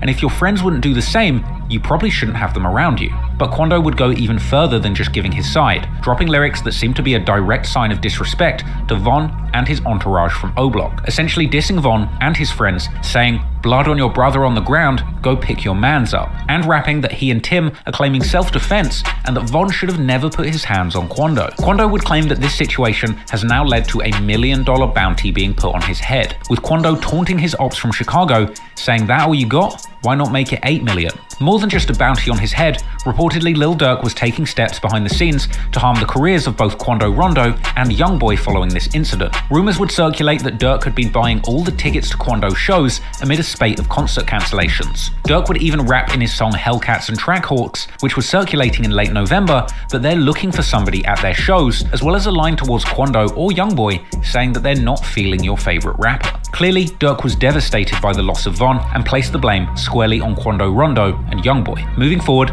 Durk would make grand gestures towards Von, using his career to memorialize his fallen friend. A few months after Von's passing, Durk would release his new album, The Voice, which he would dedicate to his fallen twin, Von, with a picture of them together on the cover. But next, Durk would do something that was aimed directly at YoungBoy. In his January 2nd, 2021 music video for the hit song Back in Blood with Pooh Shiesty, he would call in a cameo from none other than YoungBoy's biggest surviving enemy from the Baton Rouge gang wars, TBG rapper Fredo Bang. And then, 2 weeks later, on January 15th, 2021, Fredo Bang would release a new song and music video of his own. This was a remix of a song called Top. This was an interesting title for YoungBoy's biggest surviving op to make, considering YoungBoy's nickname is Top. The official remix of the track Top would feature YoungBoy's newest op, Lil Durk, with lyrics where Durk rapped about how he felt when his cousin Nooski died. But not only that, but the music video for the Top remix was damn near a summit for YoungBoy and Quando's ops. NLE Chopper made a cameo in the music video, and if you didn't know, NLE Chopper is a bitter enemy of Quando Rondo ever since they had a clash backstage,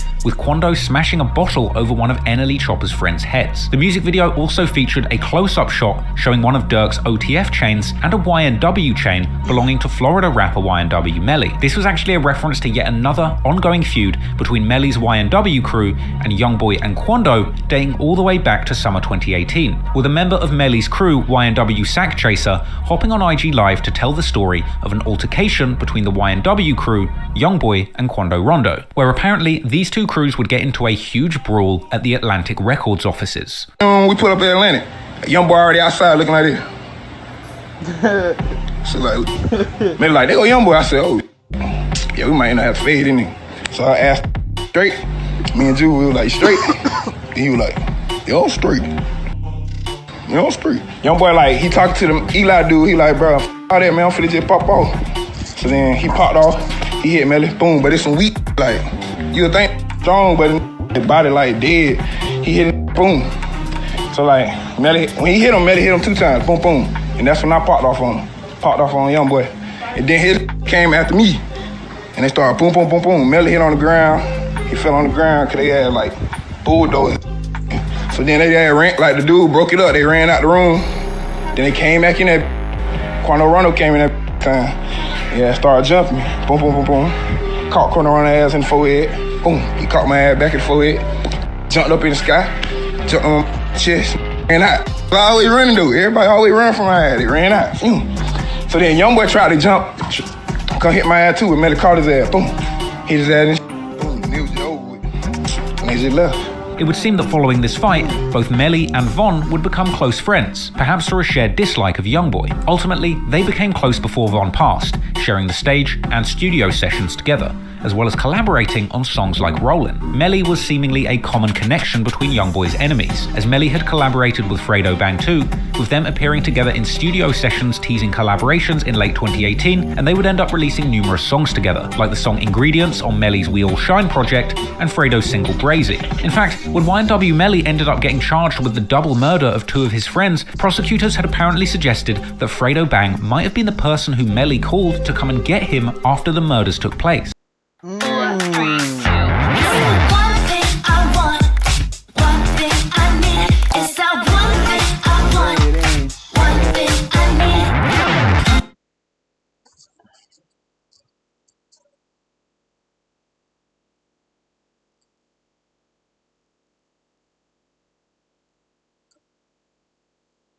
Enemies in both the music industry and in the streets of Baton Rouge and Chicago were all linking up and uniting against them. It would truly be YoungBoy and Quando against the world at this point, but they wouldn't take all of the heat without sending a few shots back. On February the 12th, 2021, Quando Rondo releases the music video for his song Soul Reaper, and in this video, Quando uses an actor with dyed blonde dreads like Von's friend Lil Durk, seemingly depicting this Lil Durk lookalike getting kidnapped and shot, and the song itself had lyrics seemingly referencing Von, with Quando rapping that someone ran up on me, then we sprayed him, I'm talking lights out. Quando referenced the fight taking place before the killing of Von, saying that it doesn't matter who got beaten up, it's about who got killed. Eventually, Quando Rondo would open up more seriously about his involvement in the situation that claimed Von's life when he appeared in an extended interview with Angela Yee on April the 12th, 2021, where he opened up all about the incident, saying that he had no idea why Von punched him and that he didn't even know that it was Von until the next day. Like, I'm thinking it's a regular individual.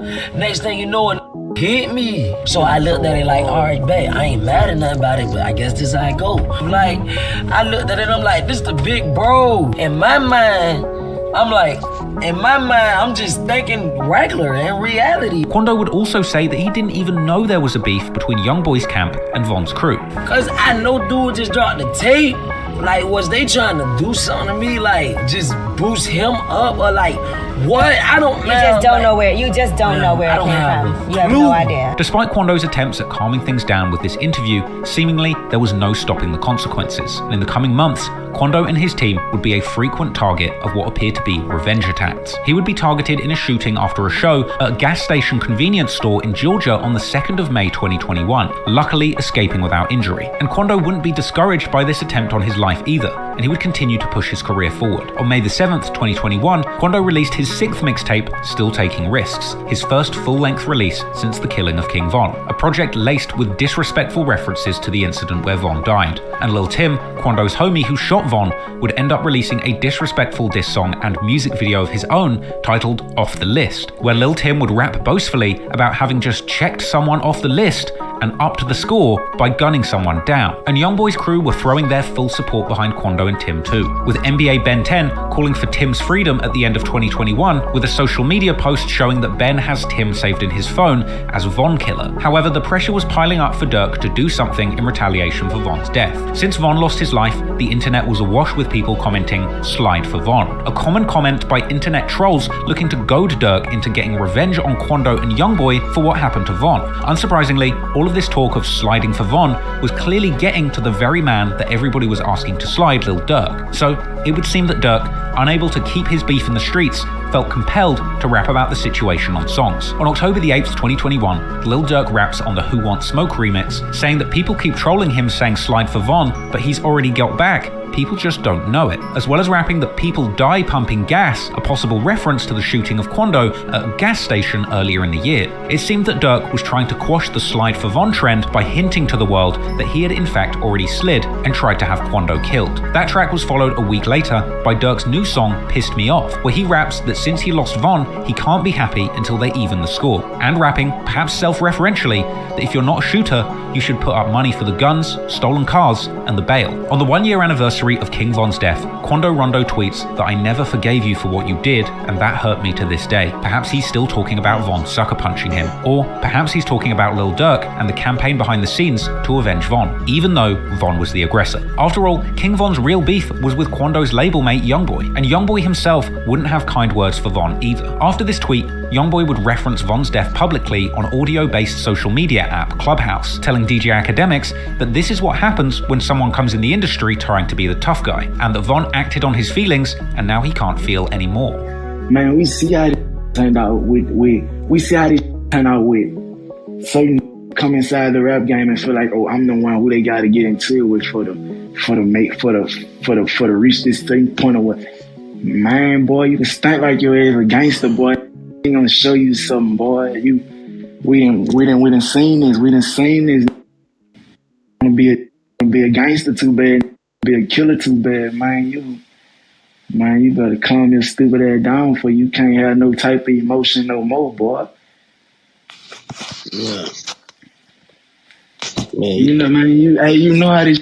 Later in December, the beef between Lil Durk's OTF Collective and Quando Rondo and NBA YoungBoy's camp would continue to play out on Clubhouse. At the end of the month, OTF affiliate Mimo600 ends up in Clubhouse with Lil Tim and NBA YoungBoy, where YoungBoy says that he's going to keep it friendly with Mimo, and then he plays Lil Tim's song, All About Killing Von, and asks why he's not being friendly anymore. Well, they throwing no jokes and none of that. We cool with that. Yes, a lot of. Believe that, yeah, man. They keep that Melly was on here. That my homeboy talk about. Yeah, that's my little homeboy. We gonna keep that thing gangsta and cordial while we on here. Almost there. Such a dude. Off the list. You don't want that smoke, you know what happened in Atlanta. You know what happened last time I saw you. Say little Mimo. What you on, bro? Mimo. Just check the new got off the list. Off the list. Yeah, man, bro. I guess don't on me. Damn, bro. I thought we was cool. Man, I thought we was for me. I thought we were keeping this instant calls and I don't want to run it, man. Make the bro happy, man. He don't want to talk this.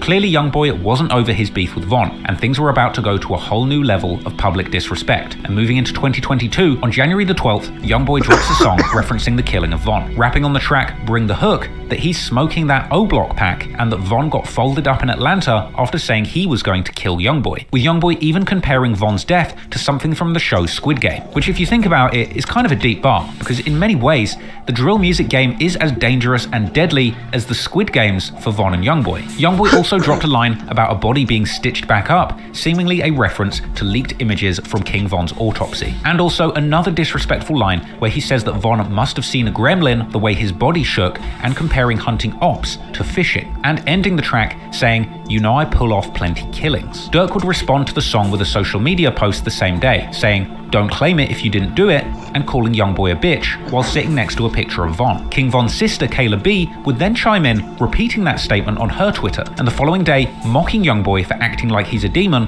whilst he's on house arrest, telling him to get in these streets. A day later, a number of people would be seen in O-Block filming a music video and burning green bandanas, a sign of disrespect to YoungBoy's 4K Trey crew, who are known to wear green bandanas. Also getting involved was fellow Chicago black disciple Lil Reese, who had previously threatened to beat up Quando Rondo the very same day that Von was seen hanging out with Jania, with Reese responding to a post by DJ Academics saying that YoungBoy was on demon time in his new song. Reese clapped back saying that YoungBoy was not on demon time and that he's just rapping like the rest of these rappers rap. This was something that NLE Chopper also chimed in to agree with NLE Chopper involving himself firmly in this beef pretty much out of nowhere, probably due to his existing hatred of Quando Rondo after their backstage brawl and due to his close personal friendship with King Von. NLE Chopper actually did an interview a couple days later where he said outright he agrees with Reese and he felt that YoungBoy had nothing to do with Von's death, so it was wrong to rap about it, even going as far as to say that Von was trying to put the gun down and fight, and that Lil Tim shooting him was a snake move.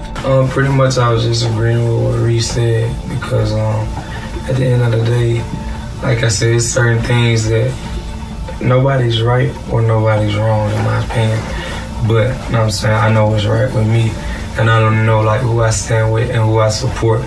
Like, and when you speak on certain situations that you really don't have nothing to do with, or you wasn't in that position, and somebody lost their life because, you know what I'm saying, somebody was trying to put a gun down and have a square, you know what I'm saying, a simple fight, and you glorify certain things that was a snake move. At the end of the day, it wasn't wrong or right, because you're protecting your brand at the end of the day. But still, there's just certain things you don't glorify if you wasn't there, if you wasn't in the space, and if you ain't do something, you know. So it's just certain things you respect. At the end of the day, NBA YoungBoy's a fantastic artist. Once a period of time, he was my favorite artist. You know what I'm saying? 2 days after that, a YoungBoy fan claimed to have beaten up NLE Chopper at the airport on behalf of 4K Trey. Hey yo, yeah, I just knocked out NLE. Alright, I think I'm about to end it here, man. It's a long enough live, long enough video, long enough stream. I apologize for not having the damn camera and shit, but I'm trying to fix all that shit tomorrow. But y'all fucking with the video, leave a like, comment, subscribe, and we gonna finish the last half or the last quarter of this bitch tomorrow. I think I only got an hour left in this bitch, so we gonna knock that shit up tomorrow. I think I'm the only one too that did a whole reaction without any cuts, bro. So can I at least get some likes, some love, some shares? You know what I'm saying? Like, this shit was not easy, bro. I had to break it down, bro. A lot of people had to skip this shit, like, bro. I didn't miss not one part. I learned everything, bro. So yeah, man. If y'all fucking with your boy, Pt2, man. You know what I'm saying? Like, comment, subscribe, and you know what I'm saying, like, have a good day and everything. But yeah, come on, man. We just about to end the video. Like.